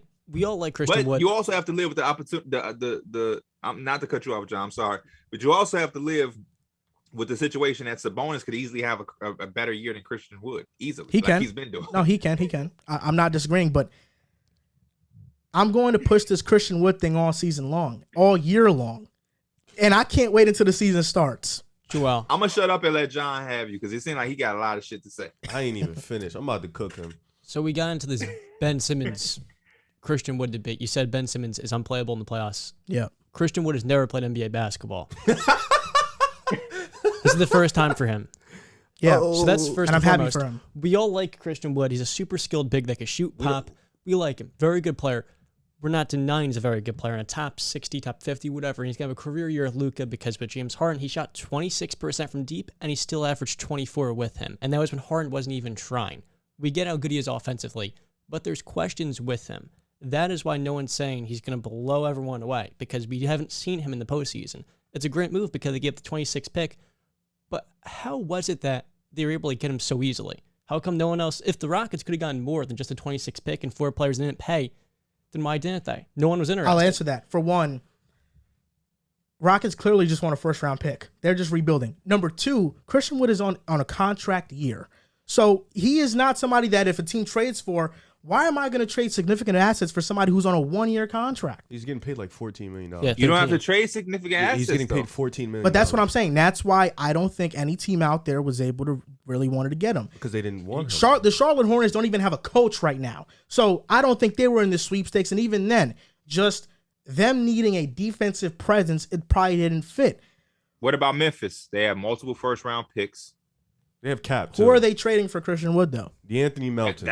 That's the question we're asking you. I don't know what Memphis can trade on that roster that would get Christian Wood, or who they would Why? want to Because they trade. didn't take Anthony shit from Melton Dallas. in a first round, it's getting Christian Wood, bro. So let me, DeAnthony Melton? The dude that Hey, played more he's than all them better other than any of four. the Rockets players. Yeah, like that you can That the get contracts don't match.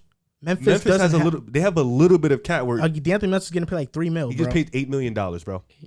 Okay. Yeah, I know. I don't know if the contracts work or not, but I'm just saying, I don't want to talk about hypotheticals because it's obvious. That's what you're talking about. No. Essentially, it's your obvious. propaganda is built off But hypotheticals. I'm talking about. I don't want to. No, hold up. Wait, hold up. It is. For one, I don't want to talk about hypothetical situations of where he could have landed because ultimately he's a Dallas Maverick. You're talking about and Luka's hypothetical smiling right now. Number two. It's not a hypothetical because everything I've given you are actual statistics that show he's good at what I'm telling you he's good at. That's not a hypothetical. Everything you've given me is what he's done hold on. in a losing situation. Okay, you're right. Fair. Okay, you're right. It's not Christian Wood's fault that he signed with the Rockets and then James Harden was traded. He thought he was playing with James Harden. I agree. Nobody's blaming him To for that point, he's been trying to fight his way into the NBA. When he got those minutes in Detroit, he showed enough to now garner a contract that Houston gave him. He's been having to fight an uphill battle to even play in the NBA. Now he's here. It's unfortunate what happened in Houston, but it's not a reflection of the type of player that he is. Joel, me and you both know very well, being Knicks fans, them stats don't mean shit. Julius Randle had all of those stats and took Christian Wood's MIP and came back, and that shit didn't mean nothing. Had a nasty ass year. So I agree. I agree with you. But we knew who Julius Randle was. And I will say that Julius Randle had a career year. I did not sit up here and overreact to that career year. I did not. But here's my thing. It made me not know who he was either. Hold on, Pete. Because Julius Randle, before that All NBA season, didn't really see much winning basketball also. The same as Christian Wood. Okay. He went there. He had a career. He flopped the first year. The next year, he had a career year. Then the next year, he went back to who he was. Okay. What's to say Christian Wood, which is what we're all saying, you're jumping the gun. Yeah, Christian Wood did. And nobody's denying that this is a good move. Is this a move to say, Dallas is the best team in the West? Hell no. Is this a move to say that they're the championship favorites come out the West? Hell no. Is this even a move to say they can make people are still going to say the Clippers are better. People are still going to say the Warriors are better. People might still even say Denver is better. Because that Wood move don't move the Joker. Not to cut you off, Riv. You just said you don't know about the Mavericks the Warriors being better than the Mavericks. No, I said the Clippers. It's the same. No, it's not. Luka took the Clippers to 7 2 years in a row. He lost. With the worst roster. Christian Wood changes that? Yeah, he can. KP didn't show up for that series. If KP shows up, they get past the Clippers. Yo, bro, what? They get past the Clippers if KP shows up. Yes, they do. If Wood's gonna show up. Wood is gonna show up. I know Clippers he's team is not the same, by the way. No, not even close to the same. And their coach isn't Doc Rivers. It's not even close to the same. It's not. They had Ty Lue, actually. They had Ty Lue. The second time they played, they had Ty Lue. Yeah, but Tyler's kind of he does that a lot. He screws around and goes down 2-0. Okay, all right, whatever. But they had Ty Lue. Yeah, he's a better coach than Doc, though. And Luka is also Luka's better than Kawhi Paul George now. He's surpassed them significantly. First of all, it doesn't matter about all that. Wait. We're not gonna do this again. Luka's a top 4 player in the league. Even wait. He has to be 6 or 7. Why is he 6 or 7? Over behind who? The gap is so small between those guys. Hold on, I know. Pee-wee, give me a second. It doesn't matter if Luka's a top 4 player in the world. It legit doesn't matter. Because he definitely he's taking him to the wire. You know why it doesn't matter to me? Because Kawhi is a top 6, 7 player in the league. So that cancels out. Paul George is significantly, and the gap is Grand Canyon better than everybody on Dallas outside of Luka. And on top of that, Christian Wood, as good as he is, the reason why Luka had fun in those 7-game series is because Ivica Zubac is running out there playing freaking chicken with no head because he can't guard Luka. He is. But when they developed and they figured out, we're just going to run 4 wings and 1 guard, bigs like even Karl Anthony Towns, who is a better offensive player by far, has fits with that small ball lineup because they can run 4 wings that can guard 1 through 5. You telling me Christian Wood, he shot this from the catch and shoot. He did all this pick and roll. I don't care about that. On post-ups. Yeah, all that garbage. You think he's gonna post up against the Clippers in a small ball lineup and actually go get buckets? I don't think. Christian Wood isn't changing that series. He's not that guy. I'm sorry. He's good, but he's not. And this is your problem, Riv. Your problem is that whenever you like to go on these monologues, you like to put things in my mouth that I've never said. Wait. This is how far my favorite episode. Okay. For one, this is the thing. Never once did I say Christian Wood is posting up the Clippers. Neither once did we mention that matchup. I'm just saying. Clippers wasn't better. That's what you said. I said I don't know. Okay. Can I finish? I said, I don't know if the Clippers are significantly better. I know the Warriors have championship pedigree and they have the most unguardable offensive engine, arguably in NBA history, in Steph Curry. I know that. With the Clippers, I seen Luka take not the that same team. I seen Luka take that team to 7. They're not the same team. So you can't keep saying that team. They're not the same team. They're literally not the same team. Last time they played last year in the playoffs, what's so different than Norman Powell was not walking. Oh, Robert Covington things significantly for Yes, me. Norman Powell changes. No, he He's doesn't. yes. Luka's cooking Robert Covington. It doesn't It's matter. not- you keep talking about Luka. Luka's gonna do what Luka does. He's been I doing know. it. We're talking And about Luka- the Christian Wood man. What is he gonna Okay, do? but my analysis on the Clippers not being significantly better They're not the is same because team, of Luka. And the You know who they Mavericks could aren't the also same get this team. offseason? You know who was linked to them as soon as that news came out? Kyrie Irving. Not saying they should do it, but I'm just saying. I love Kyrie that. Irving with Paul George and Kawhi is that's not the same Look, team. if they get Kyrie, of course, this is not an argument. They don't need But Kyrie. I'm- They don't even need But Kyrie I'm to be better than I'm Dallas. talking about. You're telling me the Clippers, you're giving me this you're actually going by hypotheticals because from what we've seen with this group, with the core of Kawhi and Paul George, they choked in the bubble, blew a 3-1 And lead. they didn't play this year. And they went to the WCF. And then didn't play this you're year. right. Without Kawhi. All right. The Mavericks actually went to Western Conference Finals with Luka leading them this Yeah, past when they season. didn't play. You see how the Clippers didn't play and they ended up getting to the. But they beat the first team in the conference in the Phoenix Suns. But you see what the difference is? When the Clippers are hurt, Dallas all of a sudden can get somewhere. So do you see the logic behind this? The Who's Clippers, to say they wouldn't have beat the Clippers? You You don't don't. know that. We don't know that. We don't know that. That's a hypothetical. You don't. though. Now, I'm just You're saying. hypothetically me I'm right just now. saying.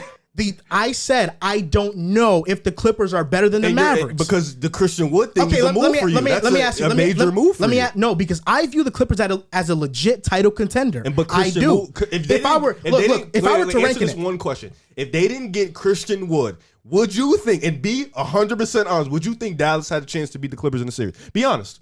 If they didn't get Christian Wood. depending on how their offseason went, yes. No, I'm talking about as of right now, like they didn't get Christian Wood. They had the team they were going with. Did you think that they can beat the Clippers in a series?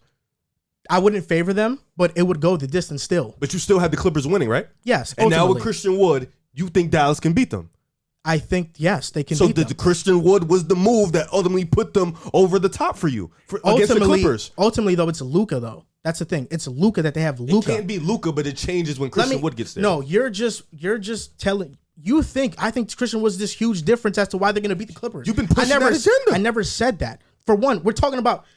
I think Christian Wood, for one, I'm pushing the agenda. He's going to have a career season. Now, let me ask you these questions. Talk to me. Is he not great in the pick and roll? Yes. What does Pick and Luka? pop. Yes. What Pick and roll. All that. Yes. What does Luka do best? Pick and roll. Okay, who's he going to be his partner?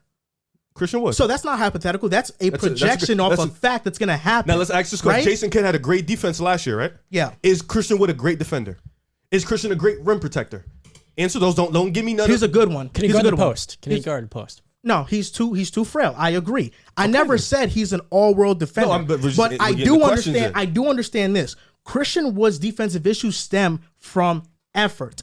Nobody's putting effort on the Rockets. Who's putting effort on the Rockets? Nobody. Wow. On Dallas, he's going to put in effort. We seen Luka.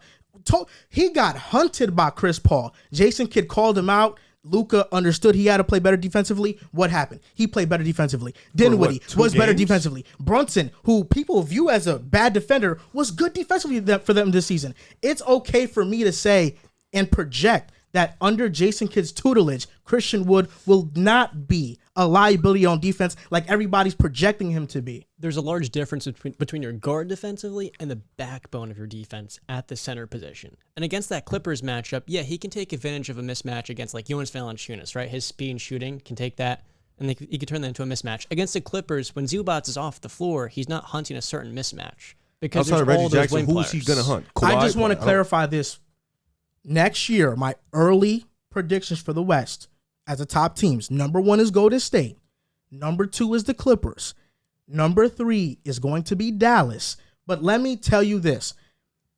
Okay, you went on the whole monologue trying to diminish my take on the Clippers and Mavericks and stuff. If they do indeed face in the playoffs, what does that series go to? Clippers in 6. Yeah. Clippers in 6. So, it doesn't go 7. Both times it went 7. It doesn't go 7 with Luka getting better each year. Even if it does go 7, Christian Wood doesn't put me in a position to say they will win but the this series. is the difference. If the series does go 7, you are then telling me the Mavericks have a chance to beat them. If you think a series goes the length, you are telling me that team has a chance to win. If you don't pick them to win, is different. I don't think it does. Neither does he. But it's the chance that matters. And as long as I have Luka on my squad, we have a chance. Wait. Yeah, we have to listen. First and foremost, when you had them 2 and 3 behind each other in your projection, whatever. Any team that is 2 and 3 in seeding, it probably will be close. At that point, nobody gives a fuck about the close. It's if they're going to win the series or not. And all of us would pick the Clippers from what we know now, because like we just mentioned, it's a whole off season. The Clippers have money with guys like Norman Powell. They can easily make a sign and trade on some Kyrie shit and have a differently total team. But ultimately, they win. I don't think Luka cares if it goes game 7. I don't think Jason Kidd gives a fuck if it goes 7 if they're not going to win the series. So unless you think they're going to win, the length of the series don't matter. Yep, I think they would win that series. There you go. That's all I wanted to do. Okay, no, but the difference is that I was getting annoyed at you acting like they don't have a chance to beat them.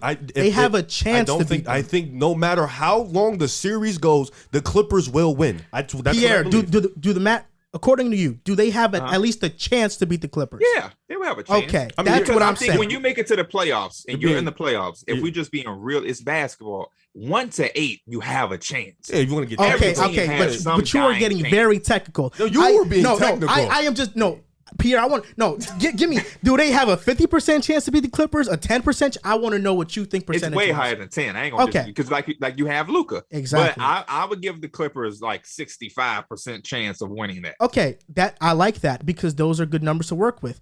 I like the 35% chance. I do. That's a good. That means that you at least think they have a chance to win. You know what I'm saying? It's not like a 1 seed versus 8 seed where there's a chance, but it's a puncher's chance. The Mavericks don't have a puncher's chance against the Clippers. They have a legitimate chance. This is why the technicality thing is stupid. 10%, 35%, 40%. A chance is a chance regardless of the number. I don't care about the number. And also, if we was to gamble and put money on it, you're not putting money on Dallas. I am. So you think they can win? I would do it. I think if money was on the line, nobody's putting money on Dallas to beat the Clippers. Especially not with a Christian Wood move. I'm sorry. Are you putting money on the Mavericks in that season? He would not put money on the Mavericks. He won't. Yes, I would. He would not. That's a real way to put it. When you I absolutely would. So you put money. I actually would. So what you want to do? Look. I know I look crazy up here like I got 4 eyes, googly eyes, but Ray, if you are the same person that told me the Phoenix Suns were going to beat the Dallas Mavericks in 5, and I picked the Mavericks to win that series, I picked the Mavs in that series. I didn't say 5 though. Please so don't this do is not that. the first time that I've gone out on a limb on the Mavs and I've been correct. Let me interject. That's not the first time. He trying to put lies. It's not the first time. After game 2, you said the Suns were sweeping the Mavs. So I don't No, want to I hear that. didn't. No, I didn't. No, I didn't, bro. You tweeted that, bro. I wouldn't be surprised if the Suns go on to sweep them. They're just a much better team. You was also and I was trying to tell you. Did I say it on the show? Yeah, and I was trying to tell you. Okay, on the show, on the show, you picked here. the Timbs to beat Memphis too, though. If we want to pull up L's, you also picked Brooklyn. I picked Brooklyn with you. It's a lot of L's we took. I picked. Listen, look, man, we've all fucked up with no, that's a fact. That's a fact. But we're talking about the Mavericks right now, and I picked the Mavs. That's fine. You can take the Mavs. I'm saying you gonna I lose. love Jason Kidd. I love Luka. We all agree with you. Christian Wood, chances of having a career year skyrocket. But you talked about All-Star. You said all NBA. You talking about year? This is a year for him. Look, Christian Wood won't be all NBA third team. There are way too many great forwards in the league. Okay, he'll be an All-Star though. That was a hyperbole by me. I'll admit it. He can be an All-Star in the West. Okay. He can, and I'm projecting him. Look, he's at least going to average 20 and 10. I think he's averaging 23 and 10 though. 20 and 10. Okay, that's fine. Are you locking him in as an All-Star? I'm not gonna lock it in. No. Thank you. Okay. So after all but we also understand that just because you don't make an All-Star game doesn't mean you're not an All-Star caliber player. So lock in, because I guarantee Jaylen Brown didn't make an All-Star game. This is my guarantee. He won't be a top 40 NBA player next year. I will guarantee that one. He won't be a top 40 NBA player in the NBA. There was 30 people that make the All-Star game. He won't be top 40. I'm telling you that. Listen, don't give injuries, me Luka. Yeah, we get it. He's going to play with Luka. So he's gonna look better. Like for my eyes, he's gonna look much better. Well, for one. But Like top One for one. Top 40, there's a lot of subjectivity in that list when it comes to, I mean, you had Mikal as a top 50 player. I didn't have although that. he does two things well, and that's it. I didn't have that. No, it is a lot more than two things well. Okay. I don't think. I apologize. I'm gonna say this. I don't think Mikal's top 40. Okay. I'm gonna tell you that. I said No, he I said put him top at 50. 47. Okay. But I will. I don't know about that let's either, let's take subjectivity out of this. Who's a better? He will have a top 40 statistical That's season. not, okay. That's a fact. Okay, that's fine. That's a fact. That's okay. With Luka, that's gonna be easy. Good for him. Oh, now, okay, yeah. Look, people want to throw that around. Oh, yeah, because of Luka. All right, I don't care. That's who he's playing with. That's why I'm projecting him this high, because he's playing with that guy. Forget that. Let's go by his position. He's gonna play the 5, right? He can play the 4-5, yeah. So he's gonna let's say he's gonna lock in at the 5. Yeah. He's gonna be better than Bam next year. He can be, yeah. He's gonna be better than Gobert. No. He's gonna be better than Wait, Cat. he can have he can have a better statistical season than Gobert. Hell yeah. What statistic in terms of what? Just rebounding and scoring, or like what are you talking about statistics? What Well, are you saying to me? defensively, Gobert, we know what So he is. we're not even gonna acknowledge defense. But then. offensively, he's not close to Christian Wood. What if Gobert gets So traded how to is Charlotte? Christian Wood an automatic guess over Bam? Because Bam is going to give you Defensively, defense, and his Bam is numbers gonna are clear get- him. Look, Bam in the playoffs offensively showed me something that I did. He was a liability on offense. You can't talk about something Wood has never played in. You just can't. He's never been close. Well, to the Bam averaged playoffs. 19 and 10 last year. Do I think Christian Wood does better than that? with the Yes. defense though. But the defense. He doesn't give you the defense, but you So know. he didn't have a better season. But I feel like for what the Mavericks need, Christian Wood fits that better. Offensively. Christian Wood is closer Offensively. to- Okay. He's closer to Norman Powell than he is Paul George. Clippers in 6. All right, but you're naming me all these centers and well, stuff. I'm not going to acknowledge the Joker and Embiid. There's no point. Well, in I it. know. Can he be Or better Cat. than Valanciunas? Jonas Yes. Valanciunas. Yes, he's Yeah, better Valanciunas. than him. Oh, he's better than him now. Already better than him. Yes. What? How? He Are you is. shitting You just me? Yes, that's he the agenda is. pushing. He That's is. the agenda. Oh my gosh. Wood this versus Jonas Valanciunas. I would take Valanciunas. He's less Give me self-limited than Wood. Valanciunas. Wood's cheaper, and defensively, I he's mean, not. you're talking about. I don't. Who's a better player? Yeah, self-limitations matter. We're talking about the playoffs, and self-limitations in the playoffs. Are Would you huge. rather have It's Christian Wood or considered Jonas Valanciunas if you're the Mavericks? in the playoffs? From the if we're doing a team thing, if I'm the Mavericks, Christian Wood. If you rather have Christian Wood over Jonas in a lot of situations. Like what? I'd rather have him on the Pelicans right now. He's a floor spacer. With Zion, that fits better. But That's fair. even then, though, I know what I'm getting from Valanciunas. He dogged. I mean, so He you're dogged Aiden on some essentially of them saying nights. Christian fits more than Valanciunas in certain situations. Yes. I X2 is better. I think Christian Wood's better. I do. And plus, Jonas is a post-up player, Based which off is what, outdated. though? Well, Based off Christian what will show you think it's he's not. better? Well, look, Defensively. I think Jonas is a better post-up player than Christian Wood He's a offensively. better big. That's about it. Yeah, and he can bang down low He's a with traditional big. stronger players. I'm not even Better sure. rebounder. One of my biggest things with the Mavericks is I'm not sure Christian Wood is going to be the 5 because, like John said, he has to anchor the defense. So right there, you're now forcing somebody like Dwight Powell to have to start unless they make a they can make a Again. move. The same thing that applies to the Clippers Maxi applies to the Kleber. Mavericks. They can make a move to get a center. Maybe Mitchell. Ooh. I don't know, Miles but he Turner. is probably going to be a 4, man. Somebody got Yeah, I mean, look, I just think Christian Wood's gonna have a career year, and we all agree with that. All this stuff about naming me centers is all cool and all, and it's gonna make me look crazier than I already look for being so high on Christian Wood. But ultimately, let's compare them in the middle of the season when the NBA season comes around to see where the numbers are at, so we can stack them But against each other. Joel, we agree with that part. Okay, We all think Christian Wood's going to have a good year next year. okay, but that's what I'm going off of. I'm going. You position it like we against you. We with you with that part. I We think, only started to disagree when we got to Clippers and shit like that. all right. So I have a question for you, P. Then, do you think there's a significant gap between Siakam and Wood? Yeah. Significantly. Right now, based off what I know and what I've seen, I have to say yes. Okay, but let me ask you this. Could next year he Okay. close that gap? Hell yeah. But for me, I am a guy that uses these. Them number shit have fooled me so many times. So Christian Wood is gonna have to, like you say, in the middle of the year, his numbers may look great. You know who else's numbers look great that you just shitted on? Bam Adebayo. You said he showed you shit in the playoffs. Christian Wood may come out and be cool, then he may get to the playoffs and we may be like, fuck, he can't guard this, he can't guard that. Yeah, When you're they- absolutely correct. So I actually have to see it. But yeah, he can definitely go into next year. We know the numbers are going to go up. Like I can bet that. I can guarantee his numbers are going to look super, super good. But in what context is it going to put him closer to Siakam? That part I have to see. Because I mean, if you have the good numbers, but you a liability defensively on a Jason Kidd team where they don't even know who you're going to guard, then I'm going to take Siakam. Yeah, look, I agree with what you're saying, and Siakam is one of those guys where the numbers look better. He's playing 38 minutes a game. I understand he had to do that, but same thing for him too. He's looked great some years. He's looked So I don't know. The narrative on Siakam changes year to year, and that's why after this season, although he had an All-NBA year, I am not totally bought into this stock of Siakam. With that being said, I asked Riv this question before the show. We didn't get to say it on the show, but I said, if Christian Wood, he's the second option on Dallas. Let's say he's not there, Siakam now fills in. Do you put the Mavericks over the Clippers? Do you put them over the Warriors? Do they still stay the same? I think they still stay around where they are in terms of tier and ranking wise, which is why I don't think the gap is that significant. Let's ask this question. A better question is, if Christian Wood goes to the Raptors, exactly, do they have the same success? And they don't. I think they're a playing team still, though. No, but they weren't a playing team, though. They were for a majority of the season. No, because they were banged Siakam up. missed the start of the season. Siakam after the All-Star break was 24-8-4 after Fred VanVleet near busted his knee. Look, Siakam deserves so a lot of backpack, and they don't have a bench. They don't have a bench. Siakam deserves a lot of credit. Oh, precious. Siakam deserves a lot of credit for doing what he did last year. Was Siakam's season last season more impressive than what I saw from Julius Randle 2 seasons ago? No. And Julius Randle carried the team to the 5th seed too.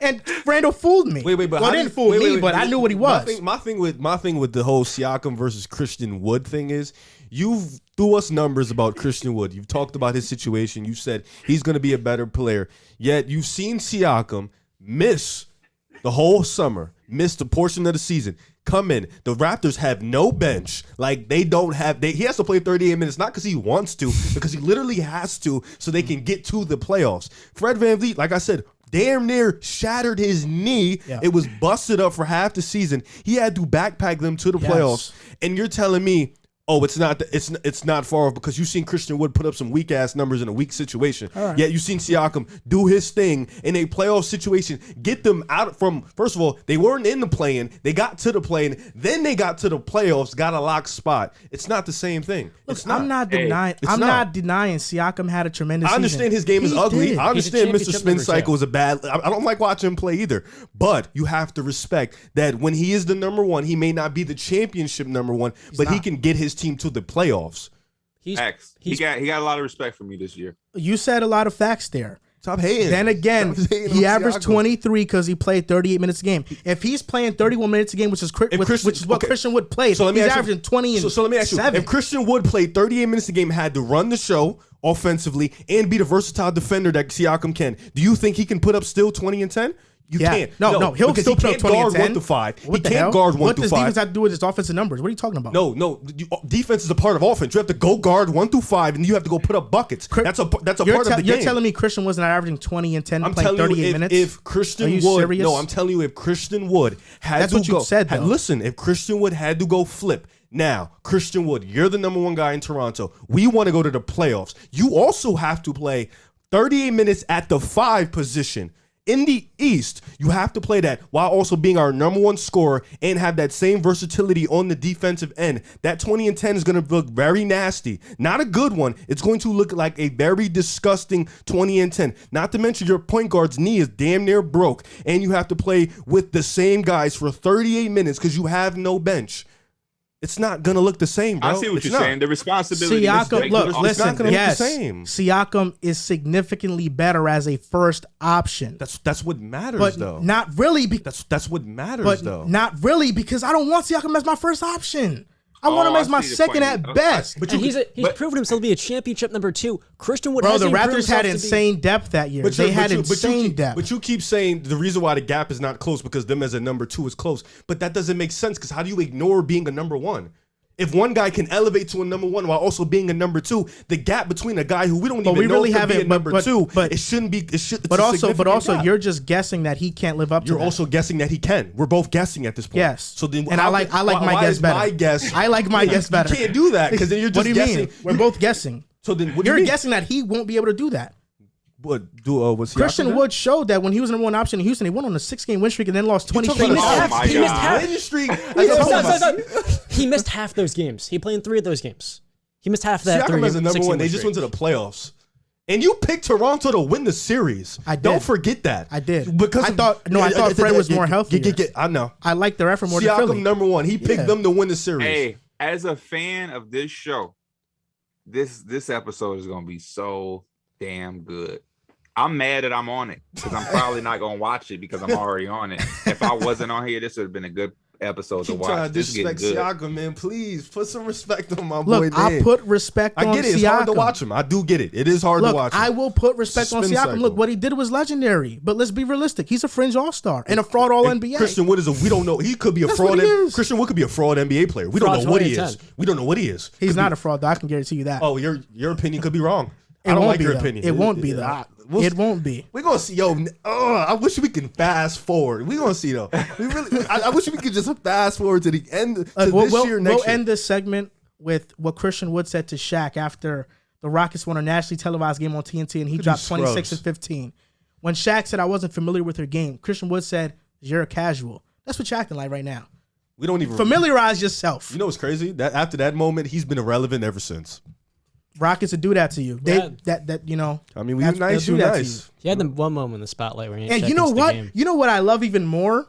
While the Raptors are going to get no national attention next year because they won't be on much national TV games, the Dallas Mavericks are going to be on every single night. And that's the so problem. You're going to get to see Christian Wood do what he does on national television all the time. And I'm going to just sit back and watch. Laugh. It's more. No, you're not, Joel. We are in agreement that he's going to perform. So we all gonna be like, hey, look at this guy. You have to stop. Look. No. Okay, Pierre. You know what? With you, I will say that. With what he said and you said, what I said, I disagree. What I said, I disagree. There's more casuals on Siakam's game than anything because you just said it. The Toronto Raptors are gonna have a lot of national televised games, and people realistically are just not gonna watch them that much. And he doesn't play exciting basketball. He played Mr. Spin Cycle is gonna spin cycle 50 times. It's not the prettiest. It's not. It's a very ugly game. I'm not gonna lie to you, but you gotta respect what he. Also, this is I actually brought this up in the Discord too. You think that with Scotty developing in his second year, Siakam has those same numbers? That doesn't change what he is as a player. That just changes his numbers, which I keep trying to tell you. Christian Wood's numbers are going to look amazing, but what's going to change is him as a player. Is he going to put more effort in on the defensive end? Is he going to be a better rim protector? Is he going to up the ball hand, like stuff like that? What is actually going to improve from what we see? Not the numbers. Numbers are very subjective, bro. Numbers can look glamorous, but what is he going to improve on internally as a basketball player? I'm laughing because it's just I'm just envisioning how this conversation is going to go a year from now. Listen, if I'm wrong, you know me. I'm gonna tell you I was wrong. No, but if you're I'm wrong, the same way. Don't come up here spitting. No, don't. This is what you shouldn't do. Don't hit the Twitter on March. I was wrong, guys. I flipped my tick. Don't do that. I want you to stand on what you stand on for the year. In May and June, we don't care about the regular season. We know the Mavericks going to be very good, top 5, top 6. Yeah, when he becomes unplayable against the Clippers, man. Playing on a contract year for Jason Kidd on elite defense with all these guys that are going to buy in the postseason. That is the question because we have not seen it with Pascal Siakam. We have seen him win 16 playoff games as a championship number 2.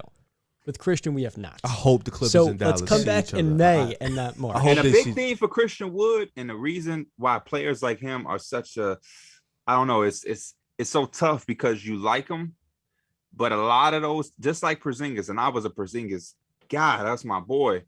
They have this appeal because they can do all that they can do on offense. So you're like, man, you put him at 5, he gonna be able to go around 5. He can shoot, space the floor, but he gotta guard them motherfuckers too. And if Christian Wood don't show that he can anchor that defense good enough at the 5, some of the offense may dip a little bit if you have to give minutes to Dwight Powell or another motherfucker who can't space the floor. And I'm not saying Luka and I won't be able to figure it out or whatever, but the upside is for him to be able to play the 5. Like Jaren Jackson. The Grizzlies want Jaren Jackson somewhere down the line to be able to play the 5 because it opens up so much for them offensively. Yep. So it's a lot that we're going to have to see is all I'm saying. I believe in Christian Wood. I think he's going to have a very good year, but I'm in agreement that we have to see past the projection of the numbers because that's going to play a big role for the Mavericks, man. PJ Tucker is testing free agency.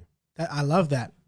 He's not going to Dallas if that's what you were thinking. If he goes to Dallas, that makes them they're winning a championship. He goes to Dallas. Go to Minnesota. Because I already know where you were thinking. He's not going to Dallas, Brody. Why not? Did it say he has a list of teams he wants to go to? No, I just know he's not going to Dallas. I'm projecting. You better he's going hope to Brooklyn.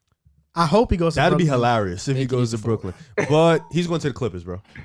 Yeah. You think he's going to the Clippers? They got Morris. They trying to trade Morris. Bring in PJ, man. Yeah. Trade. Oh, Yeah, so you're a right. PJ fan now. He's better than Sign and Morris. trade Marcus Morris and Norman Powell with a first-round pick for Kyrie Irving and sign PJ Tucker. Go first. Give them all the first at this point. Well, they don't have that many left because of the Paul George. Yeah. Man. Oh, if they get Kyrie, you can kiss that shit. You know, goodbye. I knew that this segment was going to be the best one on the show. I just didn't know how good.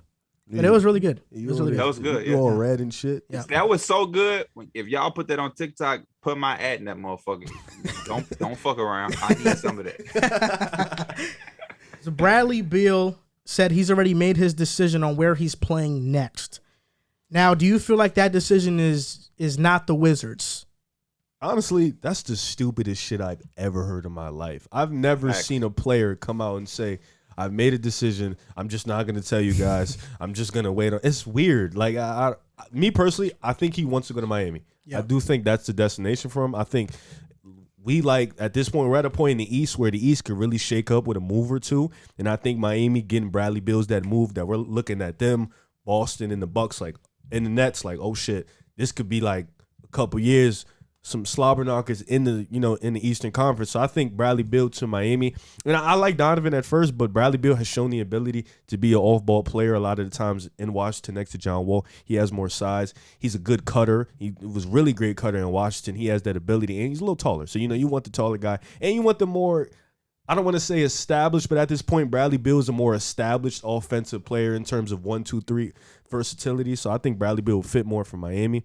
But I think, he's just being a weirdo, waiting to sign his extension, and then he's going to ultimately say, I did all I could to stay with the franchise, but they can't offer me nothing more, so I'm just going to go. In reality, bro, we know you're pulling the opposite of a Melo. You're getting your money, and you're just going to ask for a trade, and you're going to go. Their GM, Tommy Shepard, has asked about it, and I think the Dunked On podcast. Basically, do you intend on giving Bradley Beal the full $253 million max? And Shepard's response was basically, oh, we love him. We love the relationship. He didn't answer the question. Yeah. Like, I'm not going to answer it.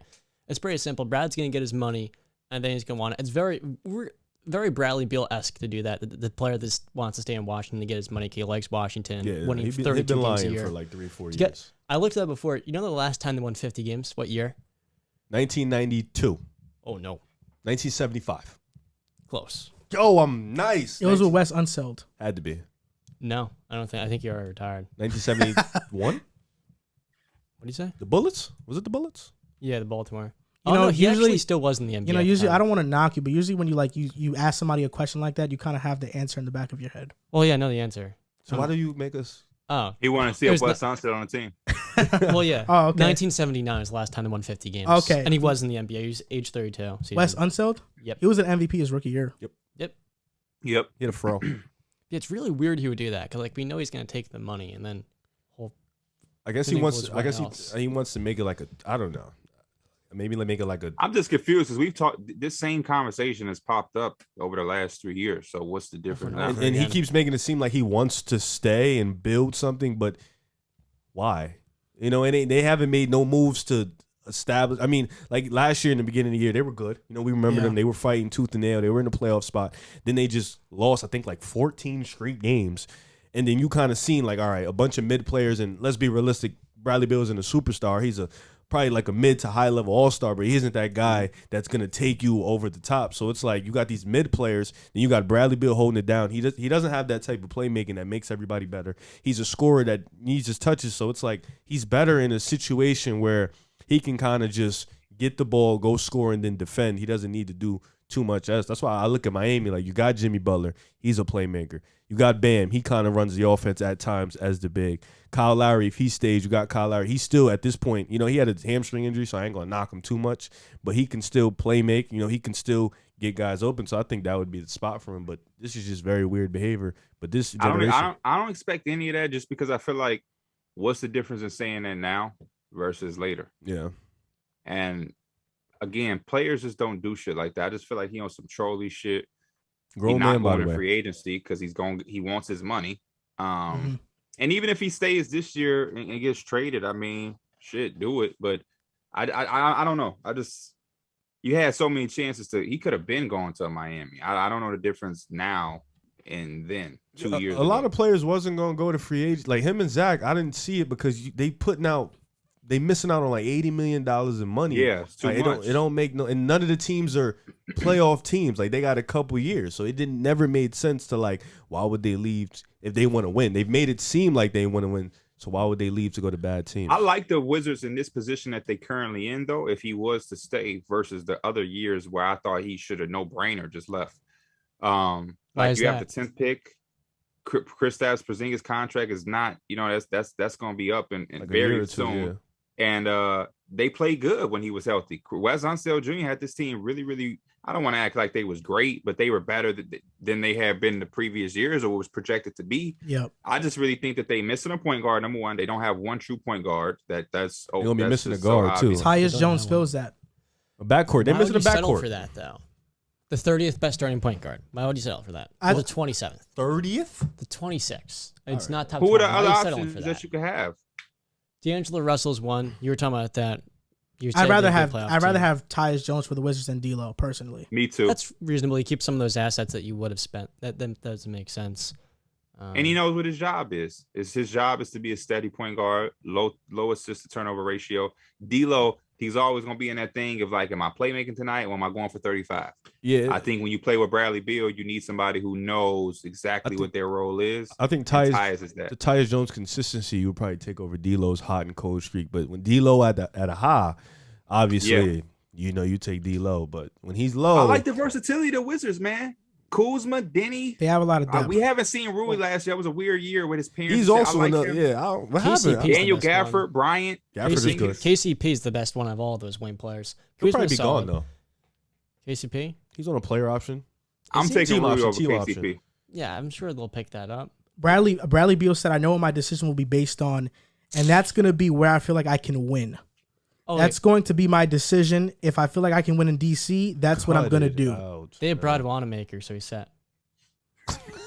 I have teams here. Let me know what you think would be the best destination for Bradley Beal. Realistic, too. Mm-hmm. Miami Heat is one of them. The Mavericks, the Nuggets, How the the Lakers. hell did the Mavericks get him? They'll have to gut the Blazers and Nets. The Mavericks will have to gut their depth to get. You don't think they can? You don't think they can trade Brunson? Brunson's not getting. Brunson has to want to go there. Brunson and more, not just Brunson. Bradley's going to get $40 million. And Brunson is a sign and trade candidate. He'll get like. But Brunson has to want to go there. That's how sign and trades work. Oh yeah, facts. He has to sign there to want to go. And they're there. probably not going to get in with trading you. They don't want, so Brunson and I wouldn't give up Finney Smith. Tim Hardaway Jr. Tim Hardaway Jr., Dwight Powell, and what else? Brunson. If he wants to go, say for example, he's he not going there, man. Oh, then that ain't enough. It's either if Brunson or Bradley Beal. Why would he go? If it ain't Brunson, it's nothing. That's how they looking at it. We need something. So if it ain't Brunson, I mean, if they get Brunson and Hardaway, it fills their 1 and 2 spots pretty easily. And then KCP at the 3, Kuzma at the 4. At that at that point, they're rebuilding, so they're probably just looking to get future assets. They're not looking to fill out their starting lineup.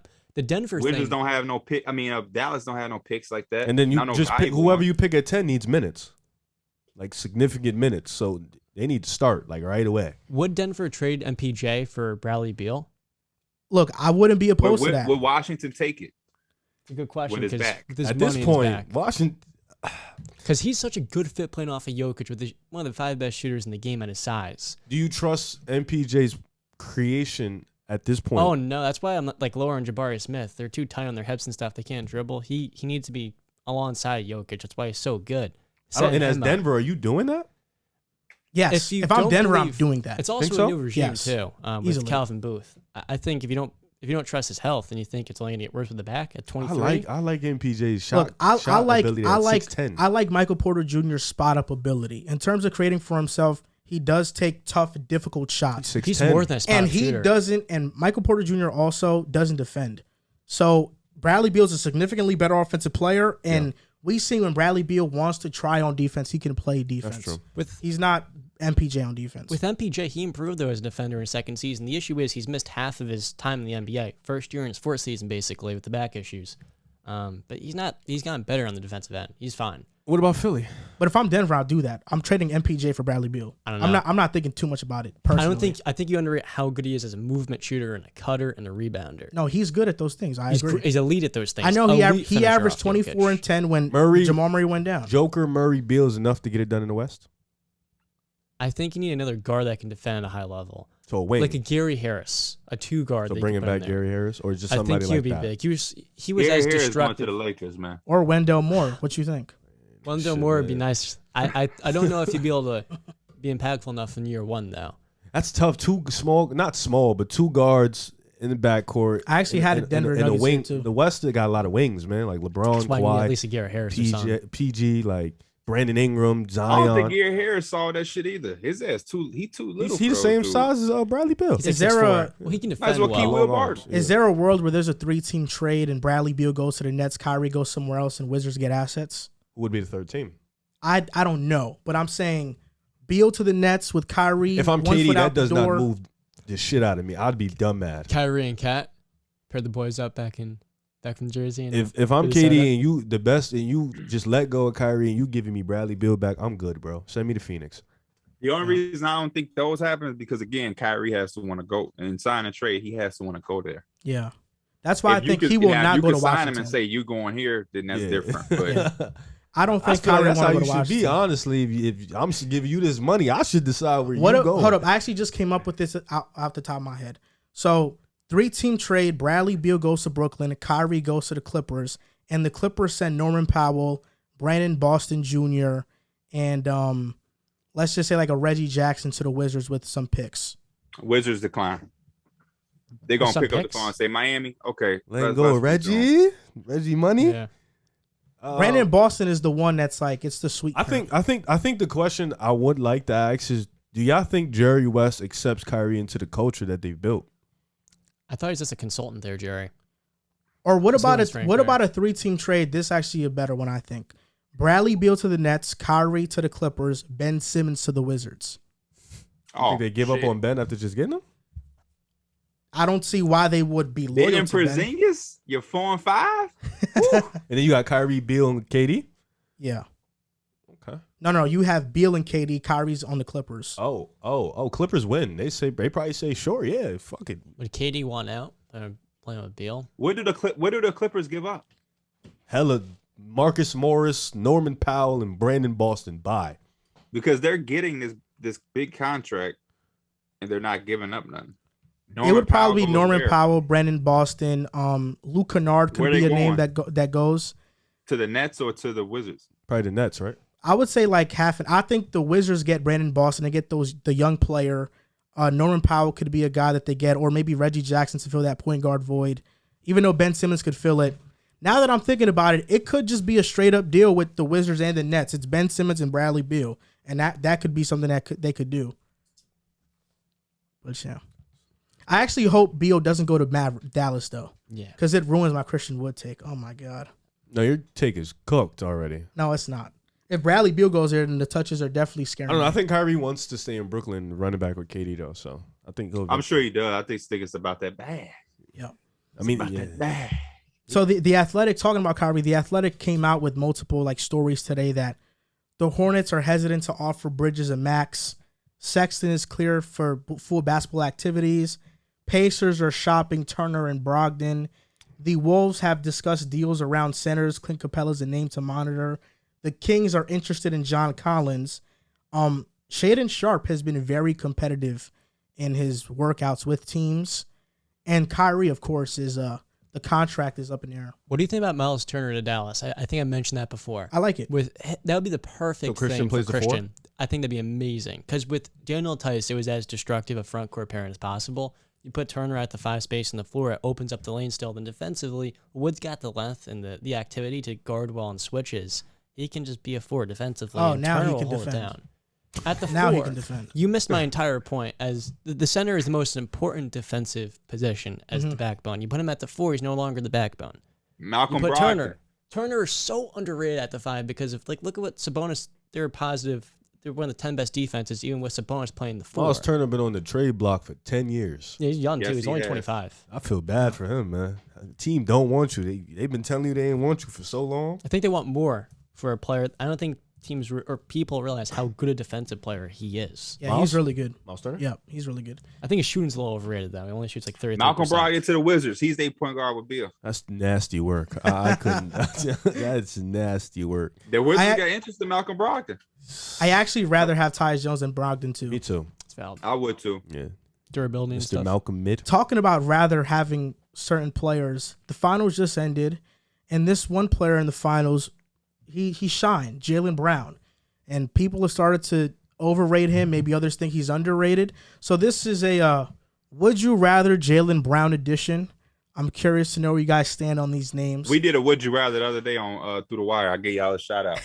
Are you there? I was like, shout out to the Pick a Pod. Yo, it's been mad people stealing our would you rather. So this is what happened. We have like he's not a producer, he's a producer, and the shorts on YouTube for us have been going crazy. Like it's like he'll chop it up and they get like 500,000. So he like stay after the podcast and create some quick TikTok shit. Yeah. And he gave us the topics.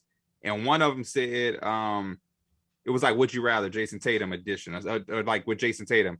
And I was like, hey, I'm hesitant because pick a side. That's they shit. And then KB was like, I thought the same, like, yeah.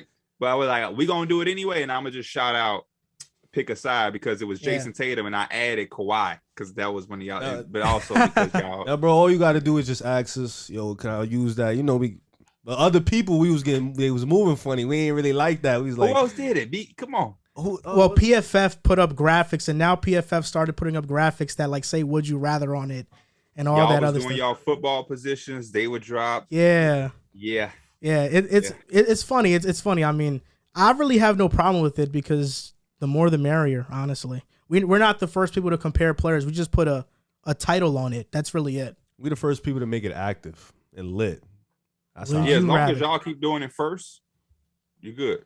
Yeah, so occasionally I get like on TikTok, I get added on like other creators that like do the would you rathers. Yo, what was the one that added Drew the other day? I forgot. The one you sent me. What was you sent me? Oh yeah, there was a video of we did a would you rather on Jason Tatum, I believe, and Drew picked, of course, Tatum over Kawhi, and then what did the guy say? He was like, hey, dumbass. Immediately, right? That's hilarious. They took it 100% AD over Tatum. Oh, my fault. Yeah. People are so mean on TikTok and on social media in general. It is what it is. That's why you don't check. Yeah. Oh, no, I check because it's actually really hilarious. So, Pierre, you stop checking all that stuff. Besides my mentions, because I control my Twitter. Yeah. But yeah, I don't. Every once in a while, I'll click on a video, see how it did, and I'll go glance. But I don't. When we first started, I used to really read every single one. I don't care now. I know how it goes. I'm gonna say something that's gonna offend. I gotta keep it real. I'm gonna say. I said Draymond. I said what Draymond said about himself. I said he played like shit, and a Draymond fan page got on my case when Draymond said it himself. His mom held him accountable. But when I do it, it's a problem. That's just what comes with the game. So I just don't even look no more because I don't even want to. What they really love. And when I say they, I'm talking about the people who find ways to be offended by what we say, even though we're doing our jobs. Yeah. They want attention. You kill them by not giving them the attention. Yeah, that's true. And also, it's like what you're saying is without a response from me, you really fail to exist. Yeah. And I love to see you fail. That feeling there is the shit. Drake summed it up. And what you said the other day on Twitter was facts. When I think you replied to one of my tweets that like, most of the casuals are people that like aren't doing what we're doing. So when we pay attention to the game so heavily, like I remember last year, Riv and I were talking about Tatum. I mean, we were talking about Kawhi Leonard and Paul George, right? And we were talking about how they improved as playmakers and how they credited Tyronn Lue for that improvement. Chauncey Billups. And Chauncey. We put up that clip on TikTok, and everybody was like, "Oh, they were already great playmakers. Oh, you guys are idiots for saying Ty Lue improved them." And we're like, they literally were quoted saying that he improved them. So, like, what is the debate? So, like, people don't do the research. Like, we do this show, so we research everything thoroughly. People don't do the research. They hear the first thing. They think it's wrong. They don't bother to check. And then they just make a comment on it, and everybody just kind of follows that wave of the stuff. That's my biggest thing. Listen, outside of basketball is just my passion. Like, literally my life. I've been doing it from before I knew I could make any amount of money. It's the only thing that get me hyped up. You talk to me outside of basketball about anything in life, I'm gonna be the nicest, coolest dude. If you say the wrong shit in basketball, I'm gonna explode and turn into, Mr. Dr. Jekyll, Mr. Hyde type shit. But bro, what kills me is when somebody don't know some shit, and we have these now. Why are you tweeting me that Malcolm Brogdon averaged 12 points if he averaged 16 when you literally could have looked it up before you tweeted me? So yeah, I'm gonna give you a crazy ass response because you literally could have just looked it up, but you're choosing to be stupid. Yeah, that's a fact. And that goes for like things outside of basketball too. Just like now we live in an era where information and algorithms like control what you believe. So you believe things and you don't even search them up or try to care to even look to see if it's real or not. We got actual accounts who are reporting false shit on purpose because people are falling for it. Exactly. Even people on TV who have like a real reputation. Ball Sack Sports really made it to ESPN. That's crazy to me. And then my final thing before we move on, dog, there is a million podcasts. If I'm so bad, if you don't like anything I'm doing, why are you watching? I don't follow anybody I don't like or I don't fuck with. I don't follow. Why would I follow them? Why would I follow a Trump account? Yeah. President Trump, if I don't really have the view, he can be whatever, but if me and him don't see eye to eye, then I'm not following that person. If I don't like what Skip Bayless does on TV or the shit he said, I'm not following him. People literally follow us and they go against everything we say, but it's like, why do you follow me? Why? It's crazy. I really don't think my kids are gonna be able to have this shit. They're not gonna be able to have it, man. They're not. Let's get on to the Jaylen Brown would you rather. So is this the last topic? No, it's not the last topic. So we usually do it at the end. Sorry. Yeah. So would you rather Jaylen Brown edition, first name up, Donovan Mitchell. Donovan Mitchell. Jaylen Brown. Donovan Mitchell. Chris Middleton. Jaylen Brown. Jaylen Brown. Jaylen Brown. But with Giannis, it's Chris Middleton fits Giannis like a motherfucking condom. Oh. Hey, that shit is perfect. Bradley Beal. Jaylen Brown. Bradley Beal. You put Bradley Beal in Jaylen Brown's role. I'll take Jaylen Brown. Jaylen Brown does. Yeah, you was about to say some nonsense. I'll take Bradley Beal. James Harden. Not the one we saw. This garbage we see now? James Harden, but projecting what he's going to be this upcoming season. That's tough. I'm going to say James Harden. I'm taking a guy that can facilitate. If I'm projecting what he's going to be, I think he'll get back. James Harden. Jaylen Brown. I think the hammies is healed up. Devin Booker. Devin Booker. Zach LaVine. Pascal Siakam. Jaylen Brown. That's actually a tough one for me. Pascal. Now, projecting what they're going to be this upcoming season. You better not ask Christian Wood, bro. Anthony Edwards. Ooh. Anthony Edwards. Ooh. Ant-Man. Damn, that was tough. Damn, JV.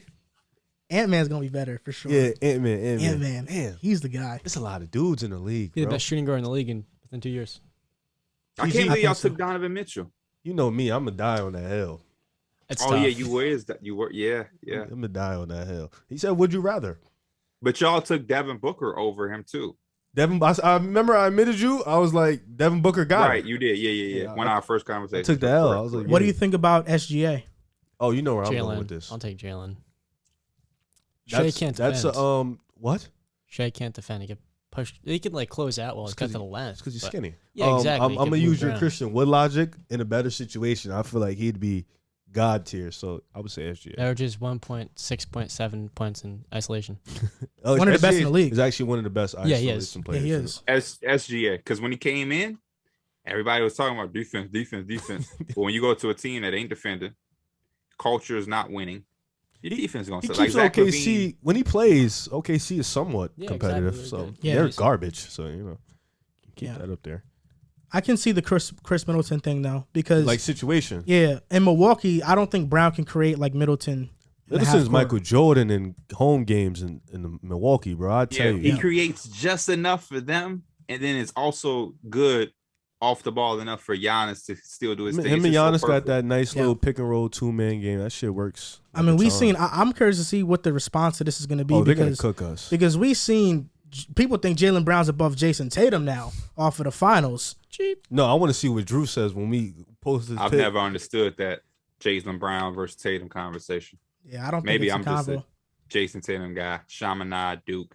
It's my boy. It's funny because the argument they use is that, Jaylen Brown does what Tatum does, but more consistently. But he doesn't do what Tatum does. Tatum's like a 27-point per game guy.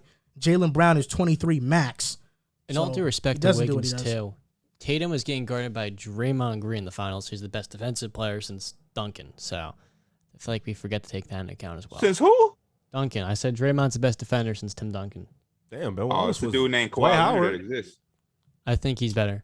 By far, though? Yeah, give me Kawhi. Because Kawhi's better wing defender, obviously. Don't talk about Dwight. I think it's a good one. Dwight was 4 in a row. I'm taking into account longevity. But you just about said Gobert? you like anchoring the defense. Yeah, but Draymond is. He can shapeshift the unit like no other. But Draymond was guarding Jaylen Brown too, though. Kawhi's not protecting the rim. He's just shutting. I'm talking about Dwight versus Draymond. But Dwight's probably that go a long way with Kawhi do. Oh yeah, I agree. And another thing too with him is he'll turn on and off too. With Draymond, that's that thing. But that's because Draymond always has to be on. He doesn't do anything on. He doesn't score on exactly. offense. We're taking into account his responsibility. Kawhi made that flip when he became an elite offensive player, and he had to take on that responsibility. But whenever Kawhi needs to, he gonna get it done. The regular season, I don't give a fuck about. He already got his defensive player to work. But if I need him in a game 7 to guard Luka, Kawhi's gonna do it. I think saying since Duncan with Dwight was breathing is a little disrespectful. That's just me though. I think and when you're PJ Tucker's underselling how good defensive player Draymond has. No, I think Draymond been. is top 5 ever. But I think when you win 4 DPOIs in a row, that speaks to what it was 3. Pardon me. Yeah. 3 DPOIs in a row. That's how many Kawhi got? 1 or 2? He got 2. Dwight got 3. How many Draymond got? 1. Draymond has 1. He would have gotten a second. And this Dwight year got easily. to the finals anchoring the defense like that. So Kawhi's got rings. Anchoring. That's not anchoring, but Dwight's a much better on ball. Rudy, being honest. Oh yeah, he's better. I think he's better player than Rudy. Better defensive player. That's interesting. I see what John mean though. Draymond, the shit Draymond do, he don't get credit Draymond, for. he a wild dude. So Like he literally put Tatum into another universe when he was guarding him. I think just in general. it's a lot of great drives defensive players. to help defender because help defense is. What about unparalleled. KG too? You disregarding KG? I think it's I'm talking Duncan after Garnett. Okay, so you mean like generational? Because Duncan lasted longer. Okay, so I'm about retiring. Okay, that's fair. I'm talking I just like my like defense to be on ball. I like what Draymond do. I think communication, being a back line. He does a lot that I don't think the average eye sees. But me, I prefer on ball because man, you got niggas like Kevin Durant out there. I've seen Kawhi take the fucking ball out of Kevin Durant's hands and Steph Curry. Like a grown man is taking the ball out of another grown man's hands and saying, "I'm gone." Yeah, that LeBron. The clip. Kawhi checking in. LeBron look. Fuck. Here he comes. Yeah, perimeter defense. I liked probably like Tim Duncan, but I liked him with Bruce Bowen. That was like a great bow. Like he gonna lock your. If you get past him, you got Tim Duncan waiting right for you. So I think that like when you got the 2 combination, like Kawhi had Tim late, but when you got that, like it's your peak, like that. And now Draymond has Wiggins. And Gary Payton. He had Clay. Yep. Gary Payton, man, he's those hands. While on the topic of Draymond, Ja Morant responded to Draymond on Twitter. They got into a little bit of a back and forth, and it seems like the Christmas game that's going to happen is Memphis versus Golden State. And they're going to go to Golden State. And Ja's response to that, when they were talking about it, he tweeted, "Tell him book that shit, I'm on your block." And other things he said is that, "Nah, we in the M, bring him to the trenches." And somebody tweeted, "Ja, why do you get on here thugging? You are rich." And his response was, "Cause the money won't ever change me. Been on that, still on that, forever on that, won't ever speak on it." So what? Even though he just spoke on it. What are your thoughts on Ja Morant acting like this on Twitter? Do you find it a problem? Are you okay with it? Do you think this isn't a story? What do you think, Riff? I think I'm gonna use Little Dirk Banks, as a form of an example here. Dirk D. Banks. his father was, a known, you know the stories. Dirk D. Banks, he was a rapper. He gradually, he's been known, but he gradually finally got his fame, finally got popping. He has a lot of kids. He has a wife. He kind of trended towards, once he got rich, he even moved out of Chicago, got a different house, took his family out the hood. He kind of trended towards a different way when he got rich to like, I know who I am now. I know I have to protect this image. I have kids and stuff like that. And I say that to say Ja Morant has a kid. He has a family. He has this type of, this influence. And I know he didn't choose to, but this influence towards young kids in the NBA coming up. He's sort of like a role model for them. So to be doing this, I don't want to call him. I understand you want to kind of stay who you are and true to yourself. But at the same time, money changes you, don't hurt a little bit. As long as you don't change the way you treat the people who was there for you, I think you can change how you move, change how you act in certain situations, change how you react to certain situations. So talking like that, sounding like a gangster is kind of hilarious. Like even you look at, there's a lot of gang members in the NBA, but they kind of kept that, I got to change my image. I got to kind of I'm this type of celebrity, stuff like that. Even rappers, when they go in, they got to kind of change that. I can't do that. Some you get the exceptions, but I think Ja Morant, he can talk the way he talk, but he has to chill with we in the trenches, sounding like this is about to be a gunfight. Because, bro, it's just a basketball game, bro. You just come to Memphis. This dude finna stay at the 5-star hotel. Yeah, like you about to get treated well. Just come hoop, bro. You don't got to do all the extra talking and stuff like that. But he has to just mature. He's still really young. We have to always remember that. Ja Morant's still around our age, so he's still young. He has to mature. He got to chill out, though, because Draymond just won a chip, so he got to come to Golden State. All that coming to Memphis shit not happening. He told Kuminga he got to earn the stripes. That's fair. The ring chasing to an extent. When I did tweet this out of humor, though, I said Jonathan Kuminga got a chip for Chris Paul. I was playing, though, but I didn't lie, but I was playing, though. But, yeah, the ring chasing, when you ain't really put in for that ring, you can have it, but you got to chill with talking to certain players. But I like what's been going on with Memphis and Golden State going back and forth. It's good for the NBA. People could finally stop being friends and stop being so coddly to each other. We need this. Yeah, talk crazy. We need this. Set the games up. NBA need the Christmas game right there. Set it up. They tried doing it to the Knicks and the Nets, or the Knicks and the Hawks, and like the Knicks just aren't good. Yeah, the Hawks aren't good either, though. Well, I think Trae Young has a winning We also record don't have against players the Hawks. that act like that. RJ Barrett ain't gonna go on Twitter like, oh, RJ be fuck chilling. Trae Young. Yeah. Yeah, RJ's mature for his age. Really mature for his age. That's because that Montverde shit, man. They like a damn, I don't know. They just all mature. Yeah, Ja probably has the most influence of any player that's under like 30 to 27 years old. Of this new wave of NBA players, he's got more influence than the rest. I don't know. I just think when Ja does it, it feels forced. When like if Anthony Edwards talks like this, I'm kind of like fine. It's unapologetic. But even then, he don't talk. He doesn't talk like that. Yeah, he talks gangster, but in like a humor way. Like that's really just how he talks. He's Atlanta. Yeah, like this dude Ja. Why are you tweeting like that? Like that don't even. What did that say? I don't know what you said. So it's like stuff like that don't make no sense. But The Dylan Brooks effect. Dylan Brooks, I don't know. He definitely talking too much though. I'm not a. I like my guys to not. Like I think when you're so good, you don't say anything. Like we've never seen it from Steph. You don't see LeBron telling us how good he is, all that talking and we spinning and all of that shit. That shit kind of, you just shut up and you get them next time on the court. I'm all for talking shit and having a rival, but in a post game. But as far as Twitter, it's just no need. It's just a bunch of talking. That does nothing. It just serves no point. And I think the other guys that all of these guys trying to be or be in a conversation with, they didn't do this. Michael Jordan was, and I know he didn't have Twitter, but even now with Twitter, we don't see Michael Jordan doing a bunch of interviews telling us how good he was. We didn't see that from Kobe. We don't see it from Giannis. Like I like guys that let the game speak for themselves. I'm making a mental note. You see, as soon as they won, Klay Thompson, hey, JJJ, whatever he said, he mocked us. He's a bum.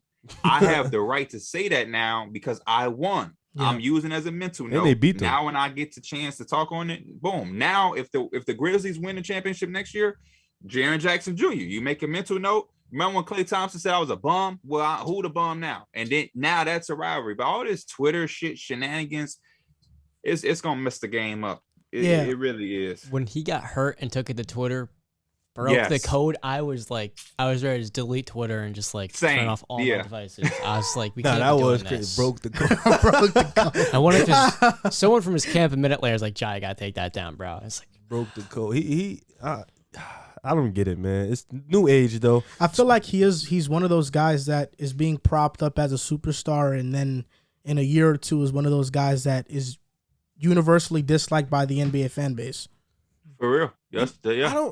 You know what's crazy? Based off his game style, I don't think he'll ever be disliked. But I think he is like you said, he is forced. You think so? Like based off the way he plays, no. Like if I'm like a new fan and I ask you, yo, Joel, like who should I go watch highlights? I'm sure you'll probably throw me Ja Morant highlights. Like, yo, bro, watch him. Like he'll make you like the game. He's gonna be annoying. Yeah, but Giannis was disliked. Beloved guys, they all quiet. It's when he talked too much, like all the Twitter stuff. Like he got to humble himself a little more, and he is a humble dude. But I think the Twitter world is getting ahead. But of him. Westbrook was always kind of polarizing, though. But you knew on that court, but in his interviews, not on Twitter. Yeah, even if Westbrook was polarizing, you knew on that court you're gonna love him. That high energy when he dunked that ball, when he get a steal, you know for that you're gonna get geeked up with him. Oh, that's rich coming from you. Did you ever love Westbrook? I like Westbrook dunking the ball. But you was always highly critical of Westbrook. Because he do dumb shit at the end of the game. What you want me to do? What do you want me to lie about the dumb shit he do? But when he get a dunk, when he threw it on Thigh Maker, you thought I was sitting there like I don't like him? I know what you mean. I know what you mean, but I think sometimes, like, depending on how loud you are off the court, it really doesn't matter about how you play. People forget it because it only becomes fresh for so long. Yeah. Like now it's fresh, but Ja doing this for 2 years straight. 2 years from now, we're going to be like, it's regular, and we're not going to be in awe about it. There's going to be like Scoot Henderson coming around, dunking on everybody, and he's going to be the new star. Speaking of Giannis, you mentioned people not liking him. I think that's because he's not relatable. You know, how many people are 6'11"? Just he also don't work out with nobody else. He got liked after the championship. Well, I'm saying before then. With Ja, he's smaller and he's not 6'11". He's a joy to watch. He's only 6'3". So I think it's a little bit different in terms of like. But people don't like they didn't like Giannis' game. Yeah, that's different from being liked as a person. Like Joel said, once he won a championship and people was like, oh, he can win like this. He's like the most beloved guy because you have nothing but to respect. The dude shared shoes with his brother before he got to the league. Yeah. Who don't root for that? And even still, he won and was at Chick-fil-A. He's just the most humble, underdog story. You got to love it. Ja has the same kind of underdog story mentality, but he just pops the shit to make you. That's like Draymond. I like Draymond, but I think for him to be telling us how great he is all the time, it means you're not that great.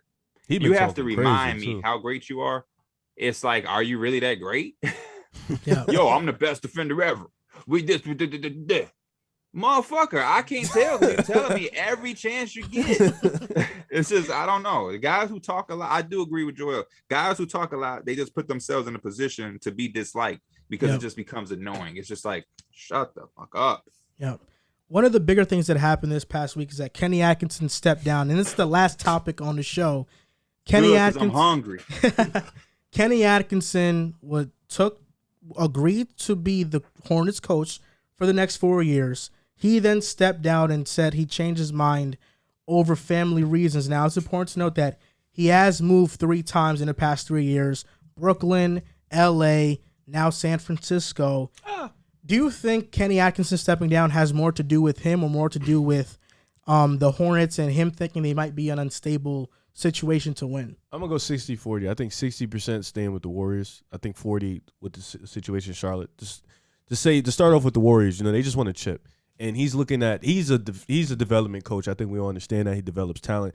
Looking at the guys he got right there, and with the pick that they're gonna have coming up, you got a chance to develop Moody, Poole, Kuminga, Wiseman. That's a pretty nasty 4-man group. Eventually, that could be a dangerous. McGowan's in your mock draft. Oh, if we get McGowan's, boy, woo. But and they just want to chip. They just bonded this year in a pretty tough year mentally for them with all the.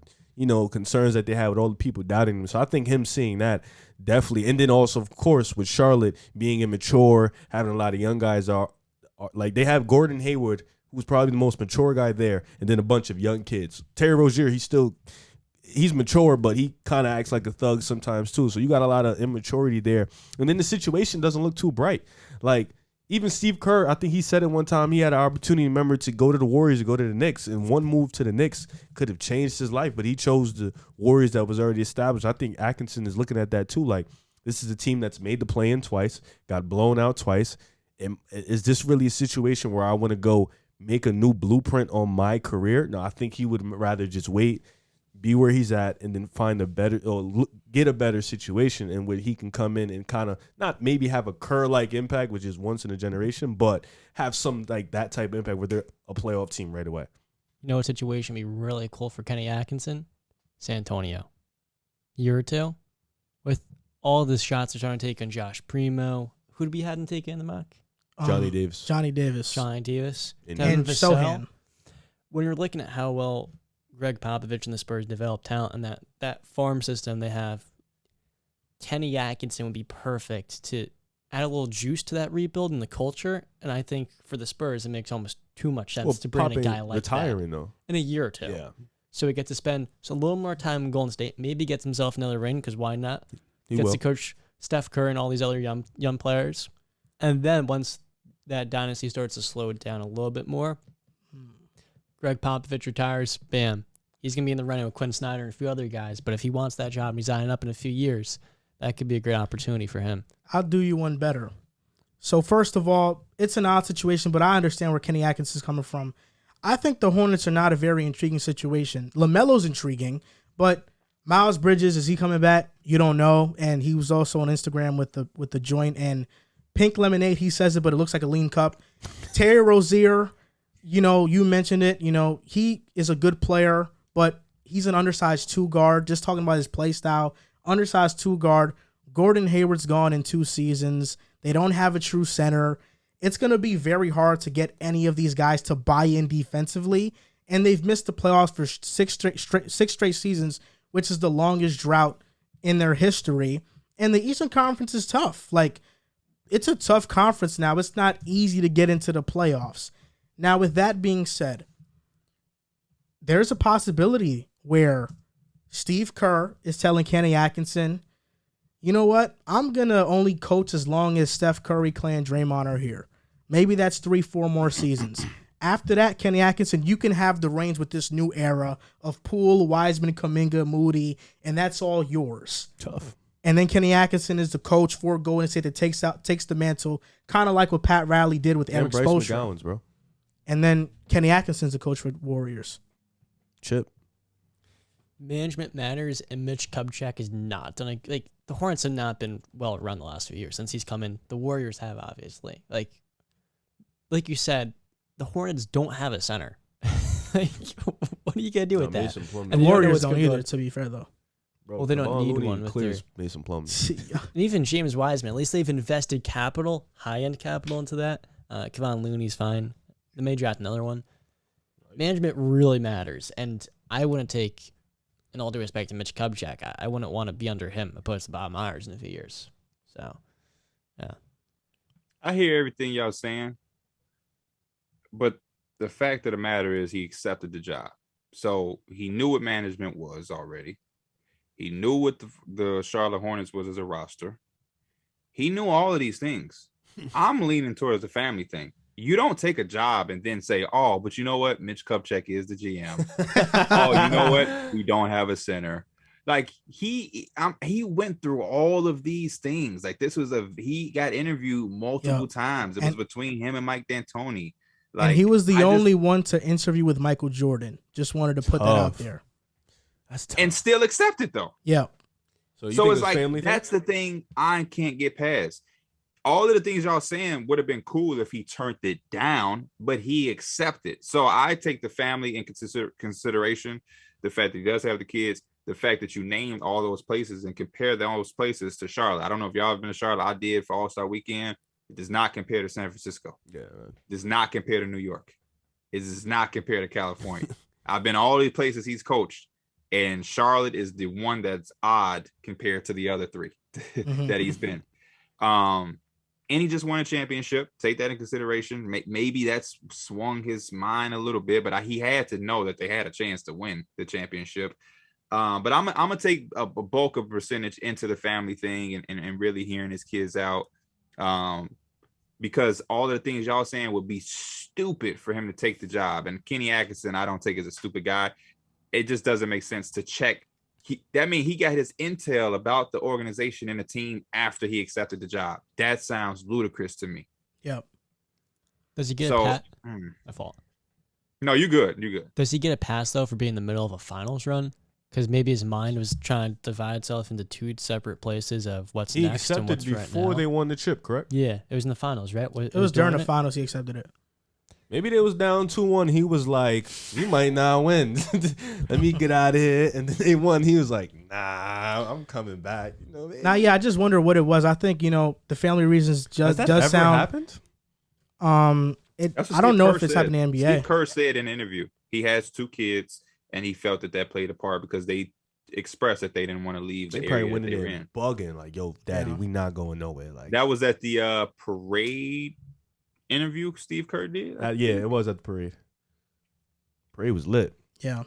I mean, it's unfortunate, but like what you're saying is completely right. Like most of the time when we look at these situations, we look at it just from like a basketball standpoint, but these guys do have families and his kids might not want to go to Charlotte. Like, I don't know how old they are, but starting a new life in different cities constantly is annoying, and Kenny Atkinson, Golden State is one of the more secure places that you're going to be.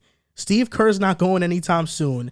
And as long as Steve Kerr loves Kenny Atkinson, so that means Kenny Atkinson's not going anytime soon.